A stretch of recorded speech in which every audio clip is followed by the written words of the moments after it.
Whether my screen is visible to you now? Yes, sir. Yeah.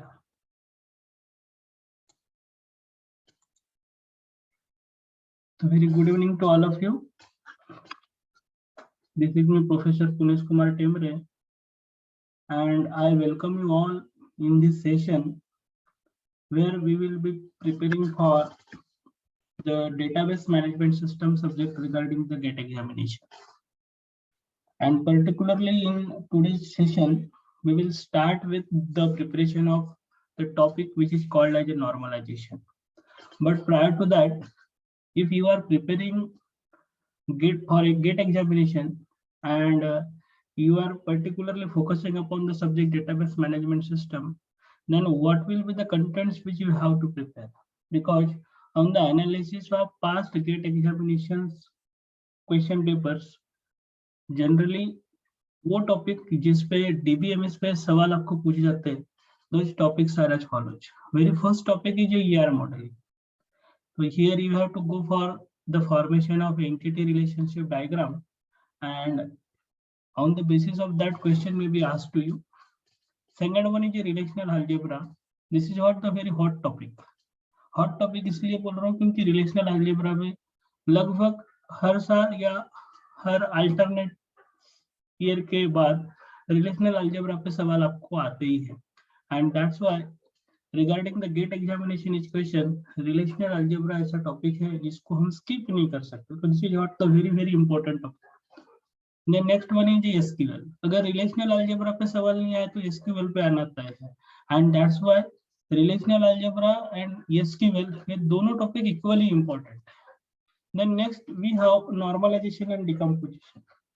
तो हर साल GATE analysis paper का analysis अगर आप करोगे तो डीबीएमएस में आपको एक तो नॉर्मलाइजेशन या डिकम्पोजिशन इस पे सवाल मिलेगा ही मिलेगा. Some of the time normalization and decomposition in पे कंबाइंड क्वेश्चन भी आपको देखने को मिलेगा, and that's why this is once again one of the most important topic as far as DBMS is concerned. Then next we have file structures and indexing. तो file structures and indexing उतना ज्यादा important नहीं है जितना कि normalisation या SQL या relational algebra है, but once again most of the times question are asked regarding the file structure and indexing. And last one is concurrency and serializability. तो आपको कॉन्करेंसी और सीरियलाइजेबिलिटी इस पर्टिकुलर टॉपिक पे भी बहुत ज्यादा सवाल आपको पूछे जाते हैं.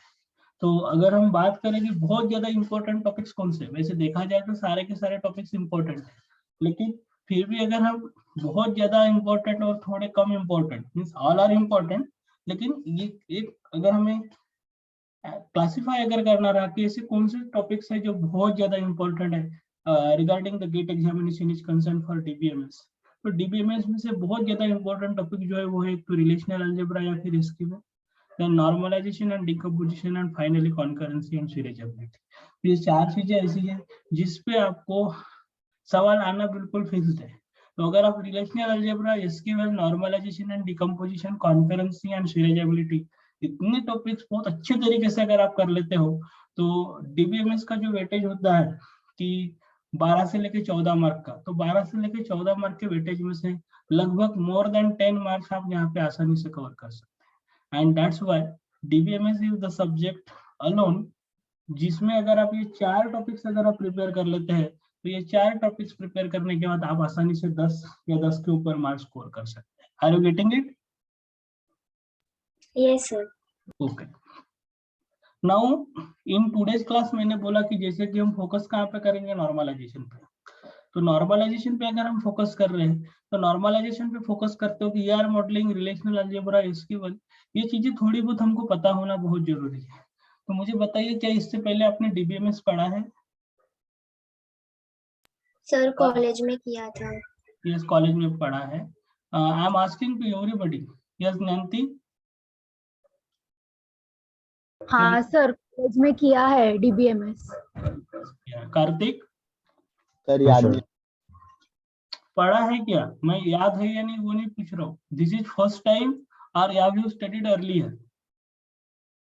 डीबीएमएस ये वर्ड ही पहली बार सुन रहा है, ऐसा तो नहीं है कार्तिक? नहीं. Okay. What about Shubham? Yes sir, पढ़ा है. पढ़ा है. और सोहम? Yes sir. ओके, तो don't worry if you are studying first time, but first time वाली कोई बात नहीं है। लगभग सब लोगों ने ये सारी चीजें इससे पहले थोड़ी बहुत पढ़ी हुई है। मैं इसकी बिल्कुल भी बात नहीं कर रहा हूँ कि वो चीजें आपको याद हो रही है या नहीं, आपको रिकॉल हो रहा है या नहीं। I am not going into that detail, just मुझे ये देखना था कि आपने डीबीएमएस इससे पहले पढ़ा है क्या। और डीबीएमएस अगर आपने पढ़ा होगा तो एंटिटी रिलेशनशिप डायग्राम क्या होता है एटलीस्ट आपको थोड़ा पता होगा। रिलेशनल अलजेब्रा क्वेरी लिखने वाली एक लैंग्वेज है, ये आपको पता होगा। एसक्यूएल का मतलब स्ट्रक्चर्ड क्वेरी लैंग्वेज होता है, जिससे कि हम क्वेरी लिख सकते हैं, जिसका प्रैक्टिकल इंप्लीमेंटेशन वाली लैंग्वेज है, ये आपको पता होगा। Then normalization, decomposition, file structure, indexing, concurrency and serializability, ये थोड़े थ्योरेटिकल इशू है और इसमें बहुत ज्यादा गेट एग्जाम में सवाल पूछे जाते हैं, तो that we have to cover. तो anyway, now we have to go for the preparation of database management system with the topic normalization and decomposition. तो सबसे पहले हम फोकस करेंगे नॉर्मलाइजेशन क्या होता है इस चीज के लिए। और नॉर्मलाइजेशन के लिए अगर जाएंगे तो नॉर्मलाइजेशन में एग्जैक्टली क्या है ये चीज हम सबसे पहले समझेंगे। तो वेरी फर्स्ट, नॉर्मलाइजेशन क्या होता है ये हम बाद में समझेंगे। नॉर्मलाइजेशन समझने से पहले डेटाबेस का रोल कब आता है वो हम सबसे पहले समझते हैं, जरा ध्यान देंगे सब लोग। एक्चुअली अगर आपको कोई प्रोजेक्ट बनाना है, प्रोजेक्ट बनाना है यानी आपको सॉफ्टवेयर बनाना है, तो क्या वेरी फर्स्ट डे आप डीबीएमएस बनाओगे क्या उस पर्टिकुलर प्रोजेक्ट के लिए? No sir. हाँ, तो क्या करोगे आप, कैसे कैसे होगा बेटा flow? What kind of flow will be there? Actually क्या करना सर पड़ेगा? हाँ, सर पहले तो मतलब अगर जो भी वेबसाइट रहेगी पहले तो उसका वो फॉर्म्स वगैरह बनाना पड़ेगा, फिर फॉर्म से जो भी डेटा वो फिर डेटाबेस में स्टोर करना होगा।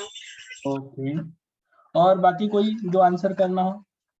मैं सबको चांस दे रहा हूँ कि पर्टिकुलरली आप पहले दिन ही डेटाबेस बनाएंगे क्या? नहीं सर, पहले उसका प्रोजेक्ट प्लान बनाएंगे, फिर उसका एल्गोरिदम मतलब फ्लो चार्ट बनाएंगे, ईआर डायग्राम बनाएंगे और फिर आगे आगे थोड़ा थोड़ा बढ़ेंगे।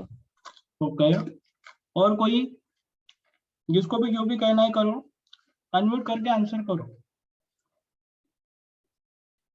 नाम लेके नहीं पूछूंगा मैं किसी को, आपको जो भी लगता है बोलिए। अरे अगर आपको प्रोजेक्ट बनाने के लिए बोल दिया मैंने, तो क्या आप पहले दिन डेटाबेस बनाओगे क्या उस प्रोजेक्ट का? हाँ, पहले बैकएंड डिजाइन करेंगे, फिर आगे आगे थोड़ा बढ़ेंगे, फिर डेटाबेस बढ़ेंगे। ओके, तो जरा ध्यान दो, कभी भी आपको कोई भी प्रोजेक्ट बनाना है तो उस प्रोजेक्ट में जो चीजें लगेंगी, ये एक तो आपका फ्रंट एंड और दूसरा तो आपका बैक एंड। लेकिन क्या दोनों चीजें ये एक दूसरे से रिलेटेड नहीं होगी? Definitely both the things are interrelated which each other, क्योंकि फ्रंट एंड यानी जो भी यूजर को दिखेगा, लेकिन बैक एंड यानी जहाँ पे पूरा का पूरा मेरा डेटा प्रोसेस होने वाला है। तो that's why both the things are equally important. तो फ्रंट एंड जस्ट यूजर को दिखाने वाली चीज है, बैक एंड यानी इंटरनली डेटा प्रोसेस करने वाली चीज है। That's why both the things are very important. और ये सब अगर आपको करना है, जब कभी भी आप कोई प्रोजेक्ट अगर डेवलप कर रहे हो, प्रोजेक्ट डेवलप करना बोलो या फिर मैं किसी पर्टिकुलर सॉफ्टवेयर डेवलपमेंट की अगर बात कर रहा हूँ, तो whenever we are going for any particular software development at that time, सबसे पहली चीज जो होती है, this is what called as, you have to go for formation of SRS document. SRS document है, एसआरएस डॉक्यूमेंट को बोलते हैं सॉफ्टवेयर रिक्वायरमेंट स्पेसिफिकेशन डॉक्यूमेंट। आपको सॉफ्टवेयर रिक्वायरमेंट बनानी पड़ेगी, सॉफ्टवेयर रिक्वायरमेंट स्पेसिफिकेशन डॉक्यूमेंट। अगर मैं कोई भी सॉफ्टवेयर अगर बना रहा हूँ, तो इस सॉफ्टवेयर ने क्या फंक्शनलिटी मुझे प्रोवाइड करना चाहिए, what will be the functionality which should be provided by this particular software. इसलिए मुझे फंक्शनल रिक्वायरमेंट और नॉन फंक्शनल रिक्वायरमेंट, ऐसे दोनों तरह के रिक्वायरमेंट्स कलेक्ट करना पड़ेगा। This is what called as requirement analysis. यानी क्या करना पड़ेगा, सबसे पहले मुझे रिक्वायरमेंट एनालिसिस परफॉर्म करना पड़ेगा। And once requirement analysis will be completed, after that I have to go for requirement specification. Requirement specification में जो भी requirement हमने इस particular step में बोली है, वो वाले requirement को डिटेल में लिखेंगे, स्पेसिफिकली लिखेंगे। अगर जैसे मान के चलते कि आपके घर का कंस्ट्रक्शन का काम चल रहा है, तो वहां पे डोर लग रहा है, आपको घर के कंस्ट्रक्शन का काम चल रहा है, तो अगर आप बोल रहे हैं 4 doors are required, yes 4 doors are required, this is what the requirement, but 4 doors of what size, what will be the size, what will be the dimension? क्या आपके डोर का साइज 4x6 का होना, क्या 4 फीट बाय 6 फीट इस size का होना, या फिर 6 फीट बाय 6 फीट के आपके डोर्स होना, या फिर 3/2 इंटू 5/2 इस तरह के डोर्स होना। This is what called as a specification. तो पर्टिकुलरली जब भी हम सॉफ्टवेयर डेवलप करेंगे तो सॉफ्टवेयर डेवलप करते वक्त हमें रिक्वायरमेंट एनालिसिस करना पड़ता है, रिक्वायरमेंट स्पेसिफिकेशन करना पड़ता है। And that's my very first step किसी भी प्रोजेक्ट डेवलपमेंट का जो होगा, which is what called as SRS document. Are you getting it? Software requirement specification document बनाना पड़ेगा। और SRS डॉक्यूमेंट आप तब तक नहीं बना सकते जब तक आप रिक्वायरमेंट एनालिसिस और रिक्वायरमेंट स्पेसिफिकेशन परफॉर्म ना करो। This is the first thing. और जैसे ही आपका SRS डॉक्यूमेंट बन गया, ये SRS डॉक्यूमेंट के बाद अभी आप डिजाइनिंग करोगे। तो डिजाइनिंग जब आप करते हैं तो डिजाइनिंग में मैं पर्टिकुलरली बैकएंड की बात कर रहा हूँ, और बैकएंड का डिजाइनिंग परफॉर्म करते वक्त आपको सबसे पहले ER डायग्राम बनाना पड़ता है। क्या बनाना पड़ेगा आपको? ER diagram. This is nothing but designing. जैसे ही आपका ER डायग्राम बन जाएगा, ER डायग्राम बनने के बाद फिर इस ER डायग्राम के हिसाब से आपको डेटाबेस डिजाइन करना पड़ेगा। और डेटाबेस डिजाइन करने के लिए किस तरह की डेटाबेस के लिए आप जा रहे हैं? क्या आप RDBMS यूज कर रहे हैं या फिर आप ODBMS यूज कर रहे हैं? किस तरह का DBMS यूज कर रहे हैं, that we have to finalize. And therefore here we have to go for development of relational model. Relational model का मतलब मैं RDBMS बना रहा हूँ, यहाँ पे रिलेशनल DBMS मॉडल बना रहा हूँ, तो RDBMS। और जैसे ही RDBMS बन जाएगा, then I have to go for the normalization. अभी मैं डेटाबेस कौन सा यूज करूंगा ये तो मुझे पता चल गया। इसके बाद अभी उसको नॉर्मलाइज करना पड़ेगा, यानी एग्जैक्टली मेरा जो डेटा है उसको प्रॉपर तरीके से मुझे स्टोर करना पड़ेगा। This will be the normalization. और जैसे ही मेरा नॉर्मलाइजेशन होगा, मेरा 5th स्टेप होगा, ये नॉर्मलाइज डेटा को एक्चुअली अभी मुझे स्टोर करना पड़ेगा। कहाँ पे? बैकएंड में। बैकएंड यानी कहाँ पे? डिस्क पे। तो डिस्क पे स्टोर अगर हम करते हैं तो डिस्क पे स्टोर करते वक्त हमें फाइल स्ट्रक्चर बनाना पड़ेगा। What will be the file structure? File structure इसी को, इसमें जनरली हम इंडेक्सिंग परफॉर्म करते हैं। This is what called as indexing and physical storage. Indexing and physical storage. तो इस तरीके से ये सारी चीजें परफॉर्म करेंगे। तो very first step SRS document, second step ER diagram, third step मुझे DBMS बनाना पड़ेगा, चौथा जो मेरा डेटाबेस है उसको नॉर्मलाइज करना पड़ेगा, पांचवा उसको एक्चुअली स्टोर करना पड़ेगा। एक्चुअली स्टोर करना पड़ेगा, this is what called as file structure. अब ये फिजिकल इंप्लीमेंटेशन है। और इन्हीं चीजों को सॉफ्टवेयर इंजीनियरिंग की लैंग्वेज में अगर हम बात करेंगे तो SRS document is related to requirement analysis and requirement specification. ER diagram is nothing but design. After that relational model, this is once again designing. This is once again designing. Normalization, this is once again designing. और file structure, this is what called as implementation. तो आपने software engineering में पढ़ा होगा analysis, then designing, then coding and testing. तो particularly analysis, design and coding यानी analysis, design and implementation. तो मैंने वही लिखा है, एनालिसिस, डिजाइन एंड इम्प्लीमेंटेशन। इस तरीके से सारी चीजें हम करते हैं। यहाँ तक समझे आपको? हाँ या ना? Yes sir. ओके। तो मुझे बताइए नॉर्मलाइजेशन पहले आएगा या ER डायग्राम पहले आएगा? Sir ER diagram. तो सबसे पहले ER डायग्राम आएगा। सबको समझ में आ रहा है? हाँ या ना?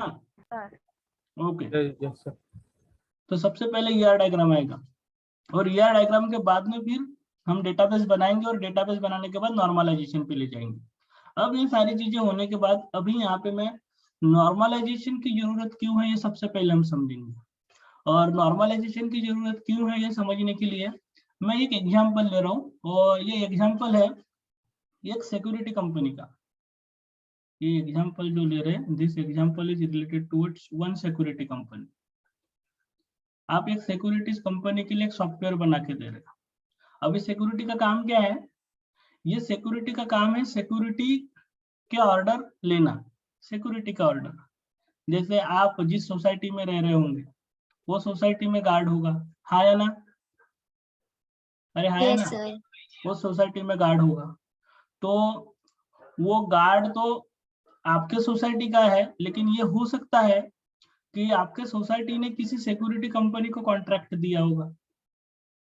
आपके सोसाइटी आपने किसी सिक्योरिटी कंपनी को कॉन्ट्रैक्ट दिया होगा, तो जिस कंपनी को कॉन्ट्रैक्ट दिया हुआ है वो कंपनी का सॉफ्टवेयर आपने बनाया, ये मेरा असम्पशन है। अब ये सिक्योरिटी कंपनी किस तरह का इंफॉर्मेशन स्टोर करेगी, या ये सिक्योरिटी कंपनी का काम क्या रहेगा? तो ये सिक्योरिटी कंपनी का काम रहेगा अलग अलग बिल्डिंग्स के लिए, अलग अलग एरियाज के लिए सिक्योरिटी का कॉन्ट्रैक्ट लेना। अब अलग अलग बिल्डिंग्स या अलग अलग एरिया के लिए सिक्योरिटी का कॉन्ट्रैक्ट अगर ये ले रहे हैं तो इनको डेटाबेस मेंटेन करना पड़ेगा। कौन सा? इनको डेटाबेस मेंटेन करना पड़ेगा वॉचमैन्स के बारे में, और सेकंड कौन से एरिया के बारे में उनको कॉन्ट्रैक्ट मिले वो एरिया के बारे में, और थर्ड किस पर्टिकुलर वॉचमैन को कौन सा एरिया असाइन किया है, इस तरह की इंफॉर्मेशन उनको मेंटेन करना पड़ेगा। हाँ या ना? अरे बराबर है। Yes sir. जो भी वॉचमैन्स होंगे उन्होंने अपॉइंट किए होंगे अपनी कंपनी में, वो सारे वॉचमैन्स के बारे में वो डिटेल स्टोर कर रहे होंगे। जितने भी एरियाज के उनको कॉन्ट्रैक्ट्स मिले होंगे वो सारे एरियाज के बारे में इंफॉर्मेशन मेंटेन कर रहे होंगे, और किस वॉचमैन को कौन सा एरिया एलोकेट किया गया है उस तरह की इंफॉर्मेशन मेंटेन कर रहे होंगे। और वो वाला इंफॉर्मेशन वाला टेबल मैंने यहाँ पे बनाया हुआ है, एंड ये टेबल आपको कुछ इस तरीके से दिखेगा। इसमें WID का मतलब है वॉचमैन आईडी, W नेम का मतलब है वॉचमैन नेम, बाद में वाइफ का भी नाम उसका स्टोर करके रख रहे हैं। तो यहाँ समझ लो कि हर वॉचमैन जो होगा वो मैरिड होना चाहिए, इस तरह का शायद कुछ कंस्ट्रेंट होगा, इसलिए वाइफ को भी हमने इंक्लूड किया होगा। बाद में एरिया आईडी, यानी एरिया के बारे में भी इंफॉर्मेशन हम स्टोर करके रख रहे हैं। एरिया नेम, यानी जो भी एरिया है वो एरिया को हमने एक नेम दिया है, और कितने साइज का एरिया है। जैसे आपके सोसाइटी का एरिया अगर होगा तो वो सोसाइटी के एरिया को हमने दे दिया कि भैया 10,000 स्क्वायर फीट के एरिया को आपको सिक्योरिटी प्रोवाइड करना है। तो इस तरीके से हमने एरिया साइज भी मेंशन करके रखा है। अब मुझे बताइए इस पर्टिकुलर टेबल में ये जो है वो सिक्योरिटी जो कंपनी है वो सिक्योरिटी कंपनी का ये टेबल है, और यानी डेटाबेस है, और सिक्योरिटी कंपनी का जो डेटाबेस है वो डेटाबेस ये की टेबल में हमने मेंटेन करके रखा है। Are you getting it? अभी हमने कोई नॉर्मलाइजेशन अप्लाई नहीं किया है, इसलिए अप्लाई नहीं किया है क्योंकि नॉर्मलाइजेशन क्या होता है हमें पता ही नहीं। नॉर्मलाइजेशन क्या होता है अगर हमें पता ही नहीं है तो हमने सिंपली क्या किया, मोटा मोटा उस पर्टिकुलर सॉफ्टवेयर कंपनी के लिए, उस पर्टिकुलर सिक्योरिटी कंपनी के लिए अगर हमने सॉफ्टवेयर बनाया and we don't know about the details of database, that's why what we have done, उस पूरे के पूरे सॉफ्टवेयर कंपनी का पूरे के पूरे सिक्योरिटी कंपनी का डेटा हमने एक ही एक्सेल शीट में स्टोर कर दिया, और वो एक्सेल शीट में हमारा एक ही टेबल है। ये टेबल कौन सा है? Watchman ID, watchman name, wife name, area ID, area name और साइज, इस तरीके का एक ही टेबल हमने बनाया है।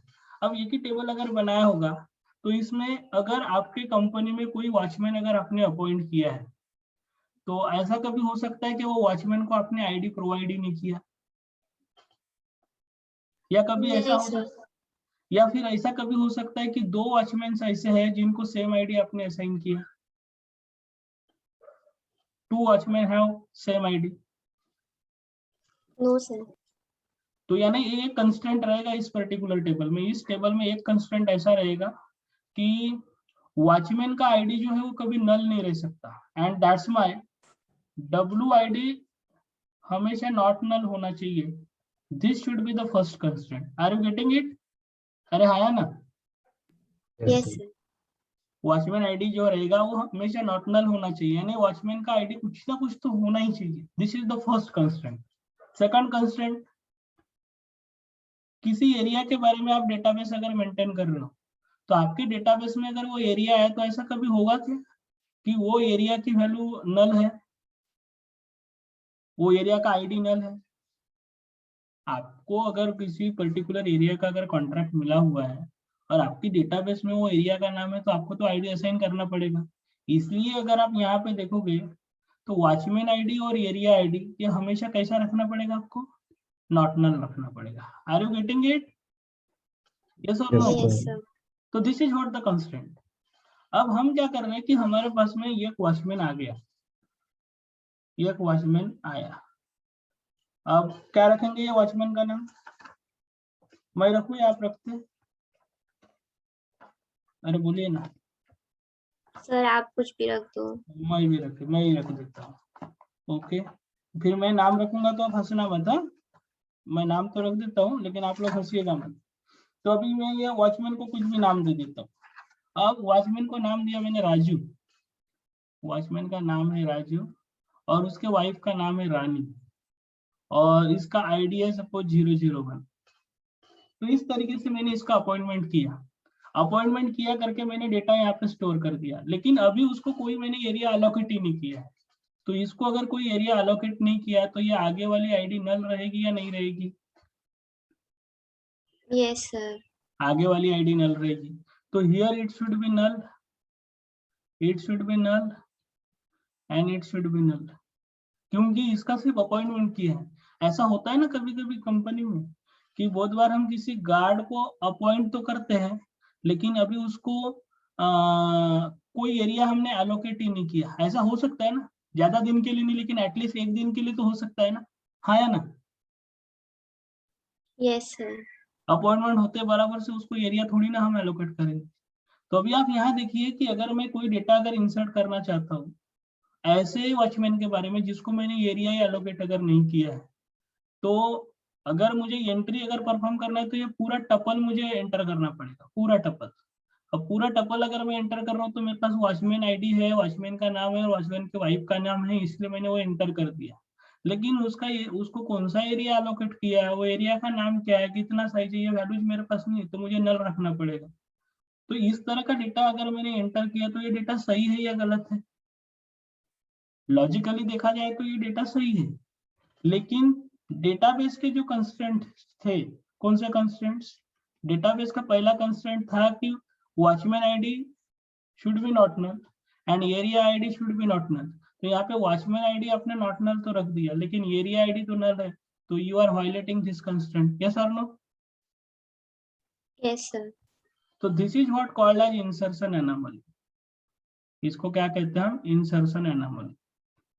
एक्चुअली यहाँ पे इस पर्टिकुलर कुछ डेटा एंटर करते हो, वो डेटा की वजह से अगर मेरे डेटाबेस के कंस्ट्रेंट अगर वायलेट हो रहे during insertion of particular data, that is what called as insertion anomaly.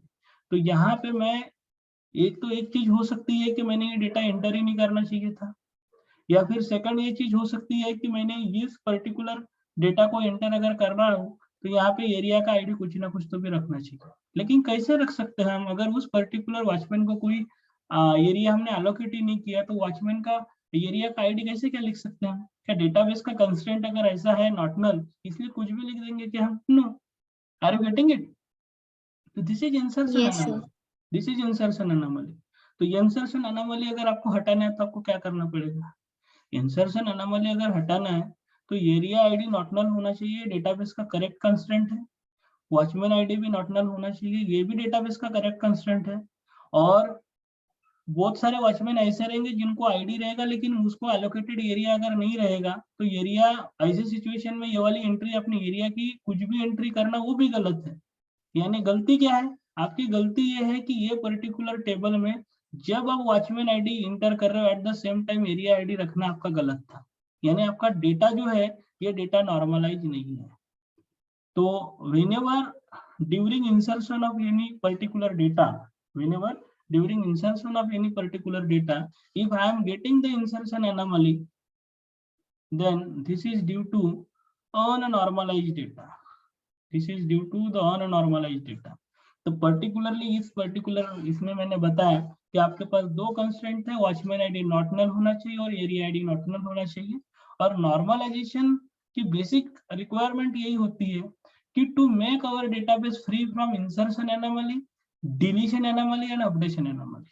तो बेसिक नॉर्मलाइजेशन का मोटिवेशन जो है कि आपके डेटाबेस में इंसर्शन एनोमली नहीं आना चाहिए, डिलीशन एनोमली नहीं आनी चाहिए और अपडेशन एनोमली नहीं आनी चाहिए। अब इंसर्शन एनोमली तो आपको समझ गया, डिलीशन एनोमली समझ लेते हैं। डिलीशन एनोमली यानी ऐसा है कि वॉचमैन मेरे पास राजू था, सॉरी वॉचमैन का आईडी जो था वो 001 था, वॉचमैन का आईडी 001 है, वॉचमैन का नेम राजू है और उसके वाइफ का नाम रानी है, और इसको जो एरिया आईडी एलोकेटेड था वो था suppose x1, x1 is the area ID, और एरिया का नाम है सपोज घाटकोपर, एरिया का नाम है घाटकोपर, और एरिया साइज है सपोज 2000 स्क्वायर फीट, इस तरीके से एरिया साइज है। अब प्रॉब्लम ये हो गया कि ये वाला पर्टिकुलर कॉन्ट्रैक्ट, कौन सा? ये वाला घाटकोपर वाला कॉन्ट्रैक्ट, ये वाला कॉन्ट्रैक्ट हमारा खत्म हो गया। तो कॉन्ट्रैक्ट खत्म हो जाएगा तो ये वाली एंट्री हम रखेंगे क्या? No sir. तो हमें ये वाली एंट्री हटाना पड़ेगा। अब ये एंट्री जब मुझे हटाना है तो मैं ये वाली एंट्री हटा देता हूँ। अब ये वाली एंट्री जब हटाना है तो मैंने ये वाली एंट्री को हटा दिया, तो अभी एंट्री हटा दिया। अब ये एंट्री हटाने की वजह से यानी मैंने आई हैव डिलीटेड डेटा। अब डेटा डिलीट होते वक्त मेरे डेटाबेस के कंस्ट्रेंट वायलेट हो रहे या नहीं हो रहे? ये वैल्यू कैसी हो गई अभी? नल। और एरिया आईडी नल रख सकते हैं क्या हम? No sir. यानी मुझे किसी पर्टिकुलर एक कॉन्ट्रैक्ट अगर हमारे से निकल गया या खत्म हो गया करके अगर हम उस चीज को अगर डिलीट कर रहे हैं तो डिलीट नहीं कर पा रहे। अगर हम डिलीट कर लेते हैं तो हमारे डेटाबेस के कंस्ट्रेंट जो थे वो वायलेट हो रहे हैं। एरिया आईडी नॉट नल होना चाहिए था, वो नल हो जा रहा है। Getting it? तो this is what called as deletion anomaly. Are you getting it? Yes sir. Yes sir. हाँ, इसी तरह का अपडेशन एनोमली भी होता है। आगे चल के अपडेशन एनोमली का भी कॉन्सेप्ट जब आएगा तो मैं आपको वो भी कॉन्सेप्ट समझा दूंगा, you don't worry about that. तो पर्टिकुलरली मेरे पास अगर कोई टेबल है यानी अगर मेरे पास कोई डेटा है या मेरे पास अगर कोई डेटाबेस है तो ये डेटाबेस के कुछ कंस्ट्रेंट्स रहेंगे, ये डेटाबेस के कुछ कंस्ट्रेंट्स रहेंगे। अब ये कंस्ट्रेंट वायलेट नहीं होना चाहिए, there should not be violation of this constraints. अगर वायलेशन ऑफ कंस्ट्रेंट हो रहा है due to insertion of any data, this is called as insertion anomaly. If there will be violation of constraint due to deletion of any particular data, this is what called as deletion anomaly. And there should be violation of any particular data due to the updation of that particular data, so then this is what called as updation anomaly. तो particularly जो basic motive है normalisation के behind वो ये है कि हमारे जो डेटाबेस है वो डेटाबेस को फ्री कराना। किससे? Our database should be free from insertion anomaly, deletion anomaly and updation anomaly. I mean to say कि अगर आपके पास कोई डेटाबेस है, अगर आपके पास कोई डेटाबेस है और इस पर्टिकुलर डेटाबेस को आपने अगर नॉर्मलाइज कर दिया, इस डेटाबेस को अगर आपने कभी नॉर्मलाइज कर दिया तो इस डेटाबेस में कभी इंसर्शन एनोमली नहीं आएगा, इसमें कभी आपका डिलीशन एनोमली नहीं आएगा और इसमें कभी आपका अपडेशन एनोमली नहीं आएगा। तो particularly to make a database free from insertion anomaly, updation anomaly and deletion anomaly, we are performing the normalization. अब समझा normalization क्यों करते हैं? हाँ या ना? Yes sir. तो अगर आपका डेटाबेस नॉर्मलाइज रहेगा तो कोई प्रॉब्लम नहीं होगा, लेकिन अगर डेटाबेस नॉर्मलाइज नहीं है तो there will be the huge problem, violation of constraint. ये पे एक कंस्ट्रेंट वायलेट होते जाएंगे, आपको समझेगा ही नहीं कि डेटाबेस में हो क्या रहा है। तो ये सारी चीजें अगर हमको हटाना सर आपकी आवाज बीच बीच में ब्रेक हो रही है। Yes, this is due to the fluctuation in network. तो अगर हमको हमारे डेटाबेस को free from insertion anomaly, deletion anomaly and updation anomaly अगर करना है तो at that time we have to go for the normalization. तो सबको कॉन्सेप्ट समझा नॉर्मलाइजेशन क्या होता है? हाँ या ना? Yes sir. Okay, yes. now we have to go for functional dependency. अब फंक्शनल डिपेंडेंसी क्या है ये चीज हम थोड़ा सा समझते हैं। थोड़ा ध्यान दो, प्रीवियस वाले प्रॉब्लम में क्या किया था हमने पूरा का पूरा डेटा एक साथ रखने की कोशिश की थी। Watchman ID, watchman name, wife name, area ID, area name, area size. जब वॉचमैन को अपॉइंट कर रहे थे तो हमको जबरदस्ती में एरिया डालना पड़ रहा था, बराबर है। वॉचमैन को अपॉइंट कर रहे थे तो एरिया भी डालना पड़ रहा था, जो कि सरासर गलत था। वॉचमैन अपॉइंट किया उसके लिए एरिया थोड़ी ना हमने भी एलोकेट किया है, तो फिर आपने क्यों जबरदस्ती में वॉचमैन आईडी और एरिया वाले, this is what the table related to the area, yes or no, this is related to the area and this is related to the watchman details. तो एक्चुअली वॉचमैन और area दो अलग अलग चीजें, तो आपने एक साथ रखे क्यों? Area ID, area name, area से ये वाली चीजें एक टेबल में होनी चाहिए। Watchman ID, watchman name, wife name ये एक टेबल में होनी चाहिए। और फिर किस वॉचमैन आईडी को कौन सा एरिया आईडी एलोकेटेड है ये एक अलग टेबल में होनी चाहिए। इस तरीके से अगर आप 3 टेबल अगर बना दोगे तो there will not be the problem. Watchman appoint करो, अपॉइंट करोगे तो एरिया आईडी का कौन अलग रहेगा क्योंकि वो अलग टेबल में है या ना? अरे बराबर है। Yes sir. अगर कोई एरिया का कॉन्ट्रैक्ट खत्म हो गया तो वो एरिया वाले टेबल से डिलीट हो जाएगा, आपको वॉचमैन आईडी के साथ कोई लेना देना नहीं, वो अलग टेबल में रहेगा। तो ये इस तरह की चीजें रहने वाली है। And that's why what you have to do whenever you want to avoid insertion anomaly, deletion anomaly and updation anomaly, at that time you have to take care that only related data should be kept together. Only related data should be kept together. जो चीजें एक दूसरे से related है उनको ही आप साथ में रखो, but the things which are not at all related to each other and we are trying to keep all the data into a single table, definitely insertion, deletion and updation anomalies will be there. And therefore if you want to avoid these any kind of anomaly, ये अगर आपको anomalies हटाना है तो ये anomaly हटाने का best तरीका है कि you have to keep related data together. अब related data together कैसे आइडेंटिफाई करें? तो रिलेटेड डेटा आइडेंटिफाई करने के लिए हम एक टर्म यूज करते हैं, this is what called as functional dependency. अब समझ में आया कि डेटा से कौन सा डेटा रिलेटेड है, this is called as functional dependency in DBMS, and that's why now we have to go for understanding of functional dependency. So here we have functional dependency. अब functional dependency क्या होता है ये समझो। तो functional dependency समझने के लिए मैंने यहाँ पे एक टेबल दिया है, EMP-ID, CNAME and P area। तो EMP-ID का मतलब है एम्प्लॉय आईडी, EMP-ID का मतलब है employ ID, it means that employ ID. CNAME का मतलब है car name, I am talking about a car name. और P एरिया का मतलब है पार्किंग एरिया, P एरिया का मतलब है पार्किंग एरिया। तो आई am talking about one software company, मैं एक सॉफ्टवेयर कंपनी की बात कर रहा हूँ और उस पर्टिकुलर सॉफ्टवेयर कंपनी में अभी क्या है, मेरे पास काफी सारे एम्प्लॉयज है, काफी सारे एम्प्लॉयज है, तो उनके एम्प्लॉय आईडी मैं यहाँ पे लिख लेता हूँ। Suppose employ ID 001, employ ID 002, employ ID 003 और उनके अलग अलग कार है। एक के पास कार है आल्टो, ठीक है, एक के पास कार है आल्टो, एक के पास कार है जेन और एक के पास कार है हम सेडान कार की बात कर लेते हैं सियाज। मैं सारे मारुति सुजुकी की कार की बात कर रहा हूँ।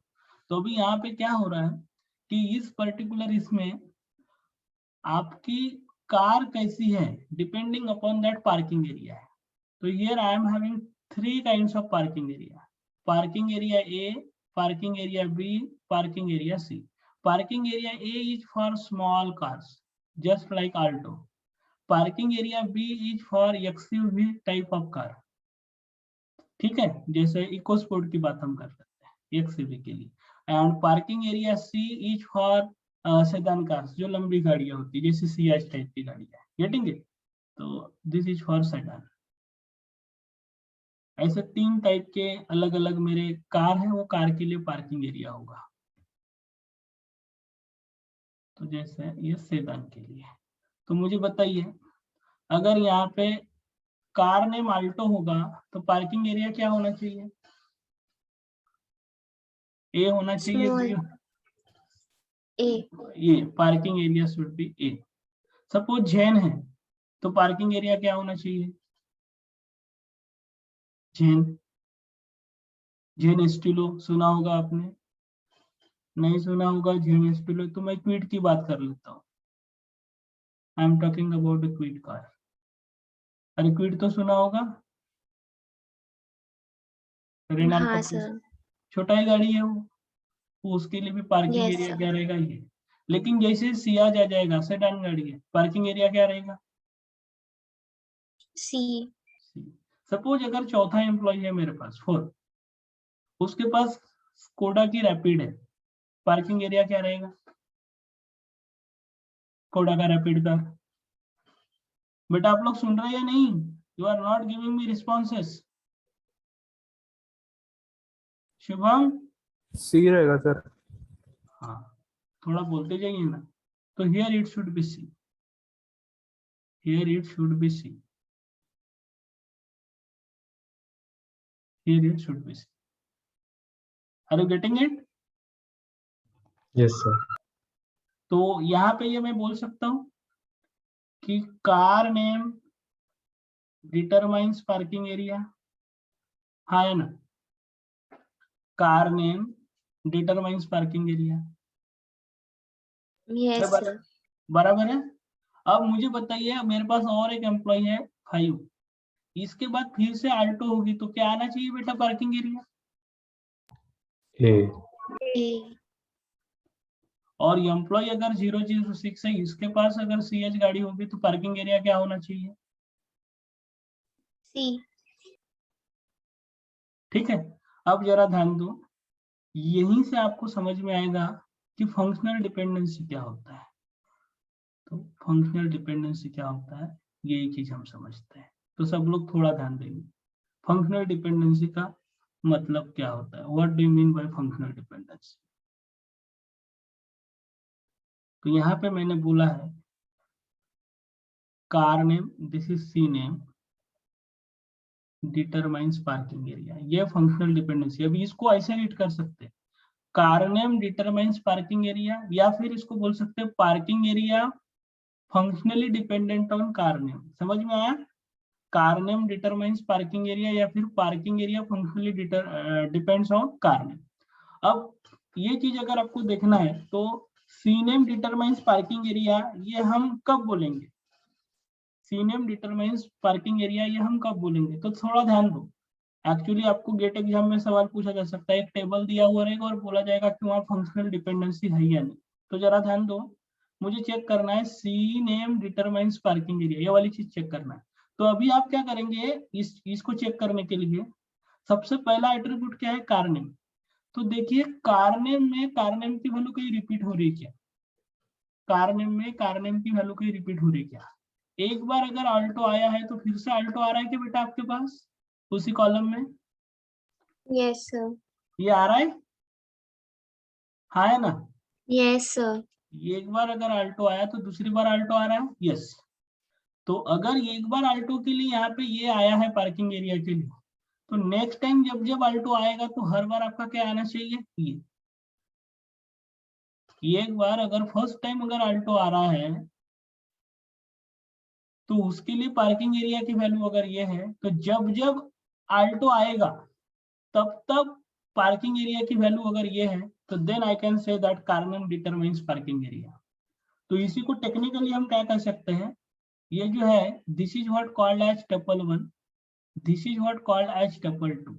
इसलिए अगर मेरे को चेक करना है functionally x functionally determine y और नॉट, ये अगर मुझे चेक करना है तो what I have to do, I have to check if tuple 1 of x is equals to tuple 2 of x। अगर ऐसा है यानी क्या है, अगर फर्स्ट वाले कॉलम में एक बार अगर अल्टो आ रहा है यानी t1 of x is Alto, तो सेम वैल्यू सेकंड वाले कॉलम में भी, सेकंड वाले टपल में भी आ रही है क्या? Yes. Then t1 of x is equals to t2 of x, then t1 of y should be t2 of y। अगर ये कंडीशन फुलफिल हो रही है तो then I can say that x functionally determines y। Logically क्या बोल रहा हूँ, समझ में आया? मैं ये बोल रहा हूँ कि अगर फर्स्ट वाले कॉलम में कोई एक वैल्यू अगर रिपीट हो रही है किसी टपल में, और सेम किसी टपल की कोई एक वैल्यू फिर से अगर रिपीट हो रही है, तो फिर फर्स्ट वाले वैल्यू के लिए सेकंड वाले कॉलम में जो वाली वैल्यू थी सेम वैल्यू आपको सेकंड वाले कॉलम में सेकंड वाले टपल के लिए मिलना चाहिए। तो here first time for Alto I am getting ये, तो नेक्स्ट टाइम जब जब अल्टो आएगा आई शुड गेट ये, and this is applicable for all the repeatable value. Are you getting it? Yes, sir. Yes sir. तो जैसे देखिए यहाँ पे एक बार अगर मेरे पास में सियाज आया है, एक बार अगर मेरे पास यहाँ पे सियाज वैल्यू आई, तो सियाज रिपीट हो रहा है कि फिर से? यस, ये रिपीट हो रहा है। तो फर्स्ट सियाज के लिए वैल्यू यहाँ पे सी मिली थी, तो यहाँ पे भी मुझे सी मिल रहा है। Are you getting it? This is called as functional, this is called as functional dependency, and therefore technically speaking functional dependency की अगर हम डेफिनेशन देखते हैं तो ये डिटरमाइंस भी, ऐसा हम तब भी कह सकते हैं जब t1 of a is equal to t2 of a अगर है, तो then t1 of b is equal to t2 of b होना चाहिए, जो मैंने ऊपर में लिखा है यहाँ पे एक्स और वाई की फॉर्म में लिखा था, सिमिलर चीज को मैंने ए और बी के फॉर्म में लिखा है। Are you getting it? Yes और नो? अरे हाँ है ना? Yes, sir. Okay. Now here we have to go for one example. तो जैसे हमने एक नया टेबल लिया है ए बी सी, अब यहाँ पे हमें चेक करना है फंक्शनल डिपेंडेंसीज होल्ड करेंगे या नहीं। तो जरा बताइए मुझे, बी फंक्शनली डिटरमाइन सी क्या होगा, ट्रू है या फॉल्स है? B functionally determine C true है या फॉल्स है, ये आपको चेक करना है। कैसे चेक करेंगे? तो चेक करने का तरीका, आप बी वाले कॉलम में जाइए, गए, चेक करो बी में एट्रीब्यूट की वैल्यू रिपीट हो रही है क्या? हो रही है। यहाँ पे कितना है? 2। तो ये वाले 2 है तो फिर से आपको 2 मिल रहा है। तो फर्स्ट वाले 2 के लिए यहाँ पे 3 अगर मिला तो सेकंड वाले 2 के लिए 3 मिल रहा है क्या? है ना? Yes, sir. Yes. And this should be applicable for all repeating tuples. This should be applicable for all repeatable. तो ये पहला रिपीटेबल चीज हो गया। और कहीं रिपीटेबल चीज है क्या? हाँ, यहाँ पे 4, तो फिर सेम वैल्यू रिपीट हो रही है यहाँ पे 4। तो इस पर्टिकुलर 4 के लिए मुझे यहाँ पे 4 मिला, तो नेक्स्ट टाइम क्या मिलना चाहिए था? नेक्स्ट टाइम क्या 4। मिलना चाहिए? लेकिन मिल रहा है क्या? नहीं। तो एक रिपीटेबल टपल के लिए वो यस हो रहा है, लेकिन दूसरे रिपीटेबल टपल के लिए ये नो हो रहा है। मुझे हर बार यस ही मिलना चाहिए, तब मैं बोल सकता हूँ कि फंक्शनली डिपेंडेंट है। तो यहाँ B functionally determine C true होगा या फॉल्स होगा? Here it should False. False. It should be false. Are you getting it? Yes और नो? Yes, sir. अभी चेक करो तो, सी डिटरमाइन सी ए, अभी आप खुद करेंगे। चलो, सी डिटरमाइन सी ए, ये ट्रू होगा या फॉल्स होगा? चेक करो आप। True है। True.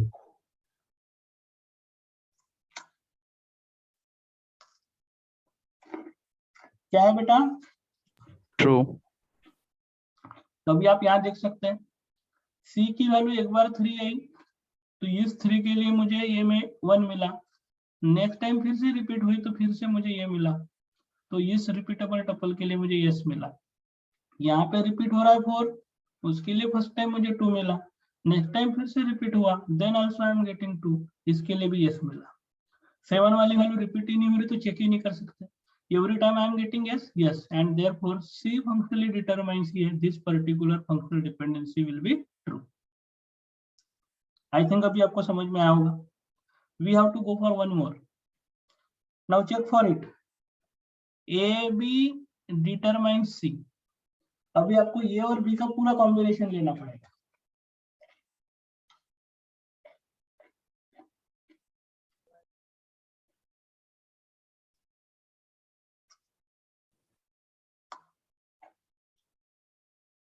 अभी आप कैलकुलेट करेंगे और अपना आंसर जो है चैट बॉक्स में पोस्ट करेंगे। ये भी डिटरमाइन सी True. चैट बॉक्स में पोस्ट करेंगे।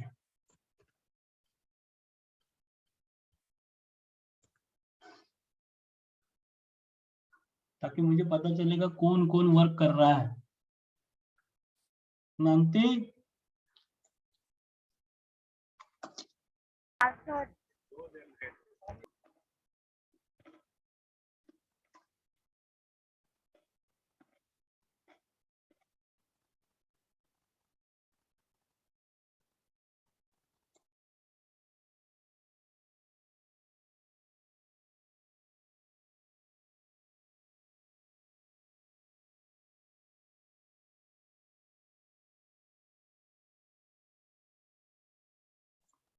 ये भी determine C. Karthik Singh yes, Shubham Singh true, this Shubham Singh false.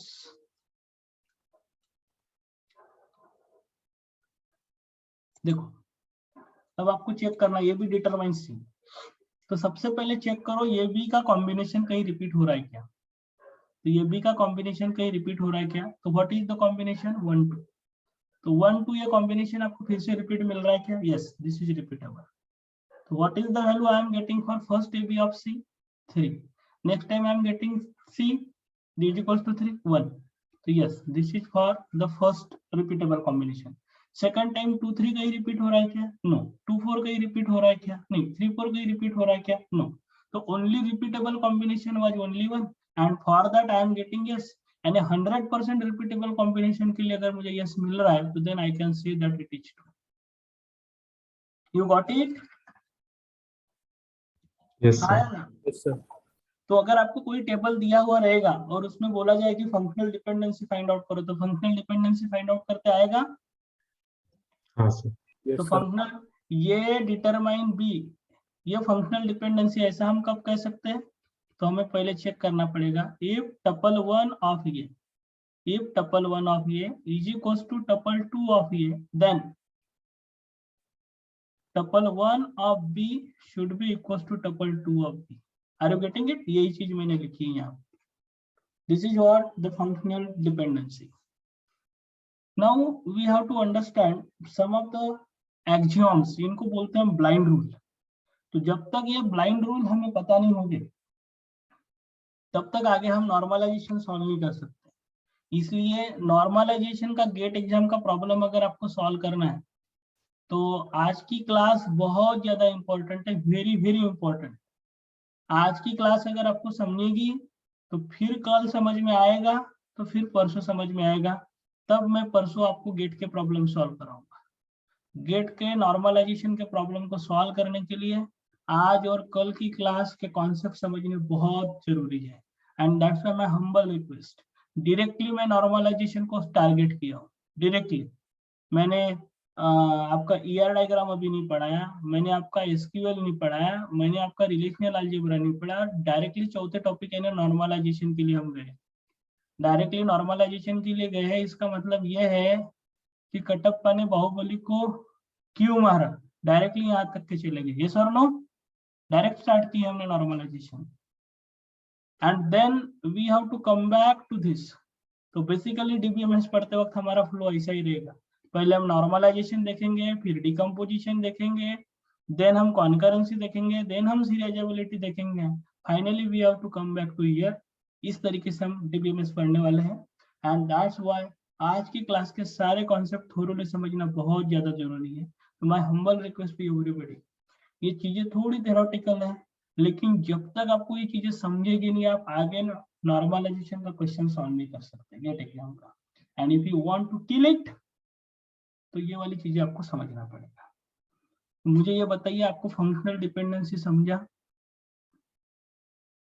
Yes sir. Functional dependency क्या है बेटा? फंक्शनल डिपेंडेंसी की इनफॉर्मल डेफिनेशन कब कह सकते हैं हम? ए डिटरमाइन बी, ये फंक्शनल डिपेंडेंसी होल्ड करेगा. जैसे भी आपको समझ आया बोलिए, जैसे भी आपको समझ आया. कुछ लोगों को मैंने समझाया, शायद इस तरीके से समझा होगा. ये डिटरमाइन बी, ये फंक्शनल डिपेंडेंसी है या नहीं, अगर आपको चेक करना है तो आपको क्या करना पड़ेगा? ए के कॉलम में चेक करना पड़ेगा ए की वैल्यू कहीं रिपीट हो रही है क्या. तो रिपीट होने वाला हम फर्स्ट टपल लेंगे, रिपीट होने वाला हम सेकंड टपल लेंगे. तो सपोज यहाँ पे वैल्यू अगर ये एक्स है और यहाँ पे भी अगर एक्स है, इसका मतलब रिपीटेबल है. अगर ऐसा है तो फिर इस टपल 1 में बी की वैल्यू अगर यहाँ पे y आ रही है, तो यहाँ पे भी कितनी आनी चाहिए? y. Are you getting it? अरे हाँ या ना? हेलो. Yes, sir. इसलिए इसको हम कैसे लिखेंगे? इसको हम लिखेंगे if t1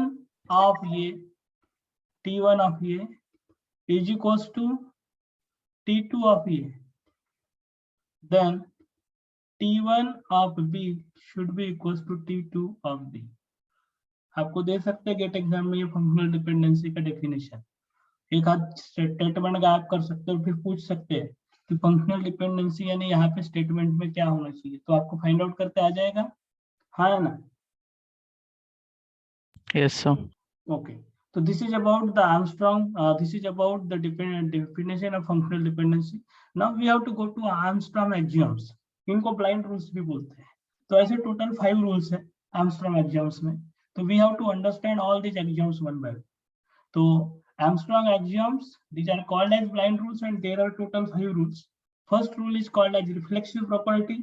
Second one is called as augmentation property. Third one is a transitive property. Fourth one is a union rule, and fifth one is a decomposition rule. तो ये पांचों रूल्स हमको अप्लाई करने पड़ते हैं whenever we have to solve any problem related to the normalization, and that's why we have to understand all these properties one by one. So very first we have to go for our first thing. This is what called as a reflexive property. तो अभी हम reflexive property समझेंगे. तो reflexive property का definition है, if x is a superset of y, if x is a superset of y, then we can say that a functionally determines y. If x is a superset of y, then we can say that x functionally determines y. इसका एक example हम समझ लेते हैं. जरा ध्यान दो बेटा, इधर जरा ध्यान दो. यहाँ पे मैं लिख रहा हूं ABC determine B. ABC determine B, ये ट्रू होगा या फॉल्स होगा? दिस विल बी ट्रू और false, that I want to check. तो मुझे बताइए, ये फंक्शनल डिपेंडेंसी में लेफ्ट हैंड साइड कौन सा है? ABC. यस और no? Left hand side ABC. Right hand side कौन सा है? Y. तो x का मतलब क्या हो गया? X is a set which consists of A, B and C, and Y is a set which consists of B. Now tell me, this X is superset of B or not? Yes, sir. This X is a superset of B or not? अगर आपको ऐसा नहीं समझता तो ऐसा समझ लो, क्या B subset है ABC का? Yes, sir. यस, वही तो हमने लिखे हैं.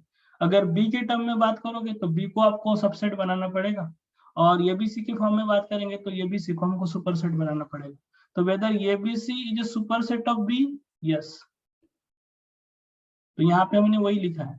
If left hand side is a superset of right hand side, then we can say that X determines Y. तो ABC determines B, ट्रू होगा या फॉल्स होगा?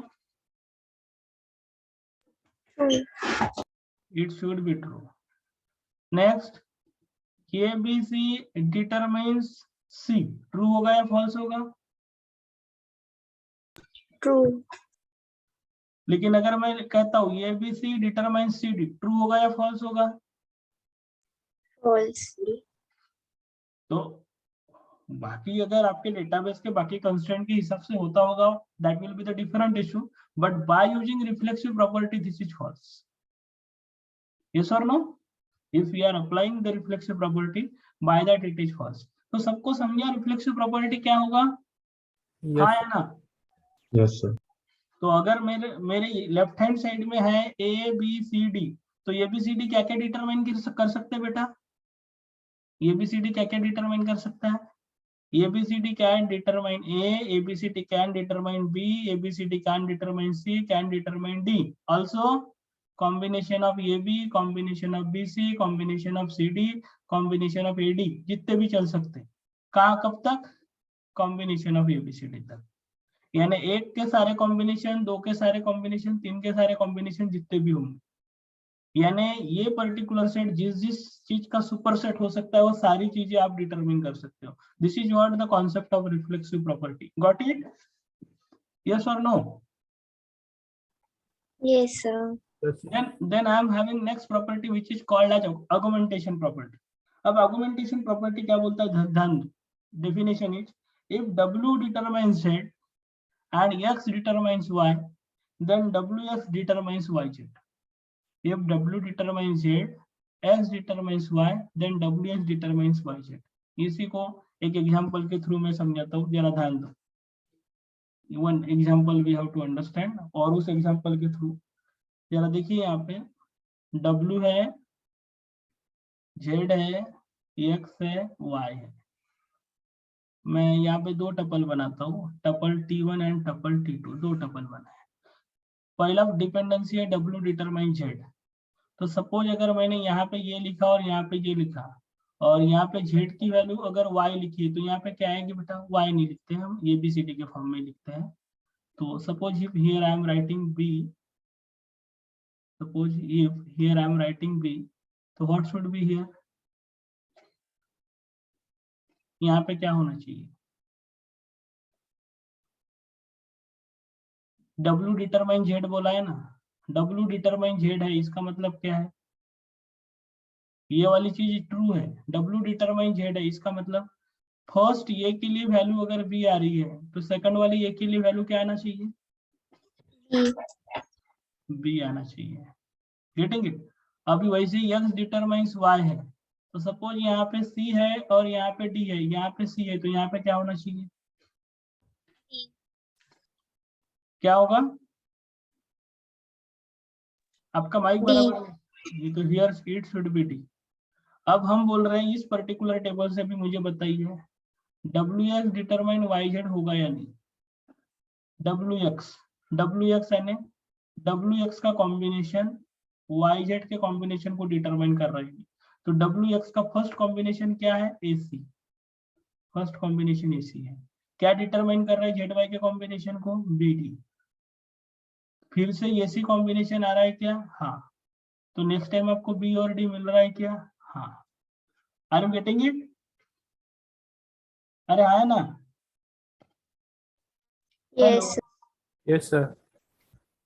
तो this is what argumentation property. तो आर्गुमेंटेशन प्रॉपर्टी में हम क्या कर रहे हैं? दो फंक्शनल डिपेंडेंसी को जोड़ रहे हैं। आर्गुमेंटेशन प्रॉपर्टी में दो फंक्शनल डिपेंडेंसी को जोड़ रहे हैं। W डिटरमाइंस x, ये सपोज अगर मेरे पास फर्स्ट डिपेंडेंसी है, और y डिटरमाइन z, सपोज ये दूसरी डिपेंडेंसी है, तो हमेशा W और y मिलके x और z को डिटरमाइन कर, वही हमने यहाँ पे लिखा है। समझा? Yes then we have third property, transitive property. I think ये समझाने की जरूरत नहीं है। If x determines y, y determines z, then x determines z. x का फ्रेंड y है, y का फ्रेंड z है, तो x का फ्रेंड z होगा। सही होगा या फॉल्स? ट्रू। अगर a का दोस्त b है और b का दोस्त c है, जरूरी है a का दोस्त c होगा? इसी का अगर इस प्रॉपर्टी के हिसाब से तो सही होगा। yes, very good. If we are applying the transitive property, then is according to the transitive property it should be true. तो ट्रांजिटिव प्रॉपर्टी भी हमें कभी कभी अप्लाई करना पड़ता है। The next property is union rule. अब यूनियन रूल में क्या करते हैं? हम दो चीजों को जोड़ते हैं। देखिए, if x determines y and x determines z, यानी लेफ्ट हैंड साइड अगर सेम है तो then x determines yz। if x determines y and x determines z, then x determines yz। इसको प्रूव करने की जरूरत है क्या? ये आपको समझ जाएगा? आया ना? समझ आएगा। Okay. And last one is decomposition rule. तो डिकम्पोजिशन रूल है, if x determines yz, decompose करना है। x अगर y और z दोनों के कॉम्बिनेशन को अगर डिटरमाइन कर रहा है, इसका मतलब x y को भी डिटरमाइन कर रहा है और x z को भी डिटरमाइन कर रहा है। This is what called as decomposition rule. तो आई थिंक ये भी आपको क्लियर है, हाँ ना? Yes sir. बाकी लोग, what about other? Yes sir. Sachi, Shubham, Shubham Kanaujia, Yes, sir. Soham? Clear. Okay. So how many reflexive properties are there? How many Armstrong axioms are there? Total 5। और ये 5 में से सबसे इंपॉर्टेंट चीज जो है वो है मेरा पहला, फर्स्ट वाली चीज, रिफ्लेक्सिव प्रॉपर्टी। क्या करते थे बेटा हम रिफ्लेक्सिव प्रॉपर्टी में? रिफ्लेक्सिव प्रॉपर्टी में क्या करते थे हम?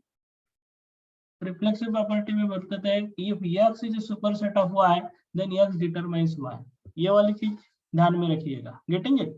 तो in this way we have studied about all the Armstrong's axioms।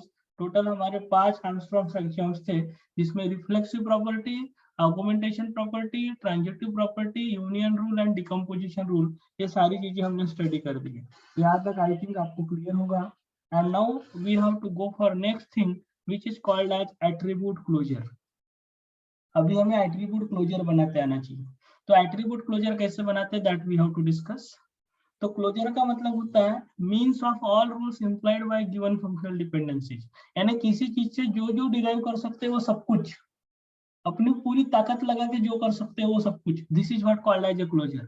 यानी किसी चीज से जो कुछ भी हम डिराइव कर सकते हैं whatever the operator we have to apply, वो करके जो कुछ भी हम बना सकते, this is what called as a closure. Closure यानी उस चीज का पूरी ताकत लगा के जो भी फाइनल आउटपुट आ सकता है, this is what called as a closure. It means all rules implied by given functional dependencies. Now closure अगर हमें आइडेंटिफाई करना है, तो क्लोजर आइडेंटिफाई करने के लिए हमारे पास एक एल्गोरिदम होता है. This algorithm is called as attribute closure algorithm. This algorithm is called as attribute closure algorithm. और एट्रीब्यूट क्लोजर एल्गोरिदम इस तरीके से, initially we have to keep closure is equals to x, and after that we have to repeat until there is no change.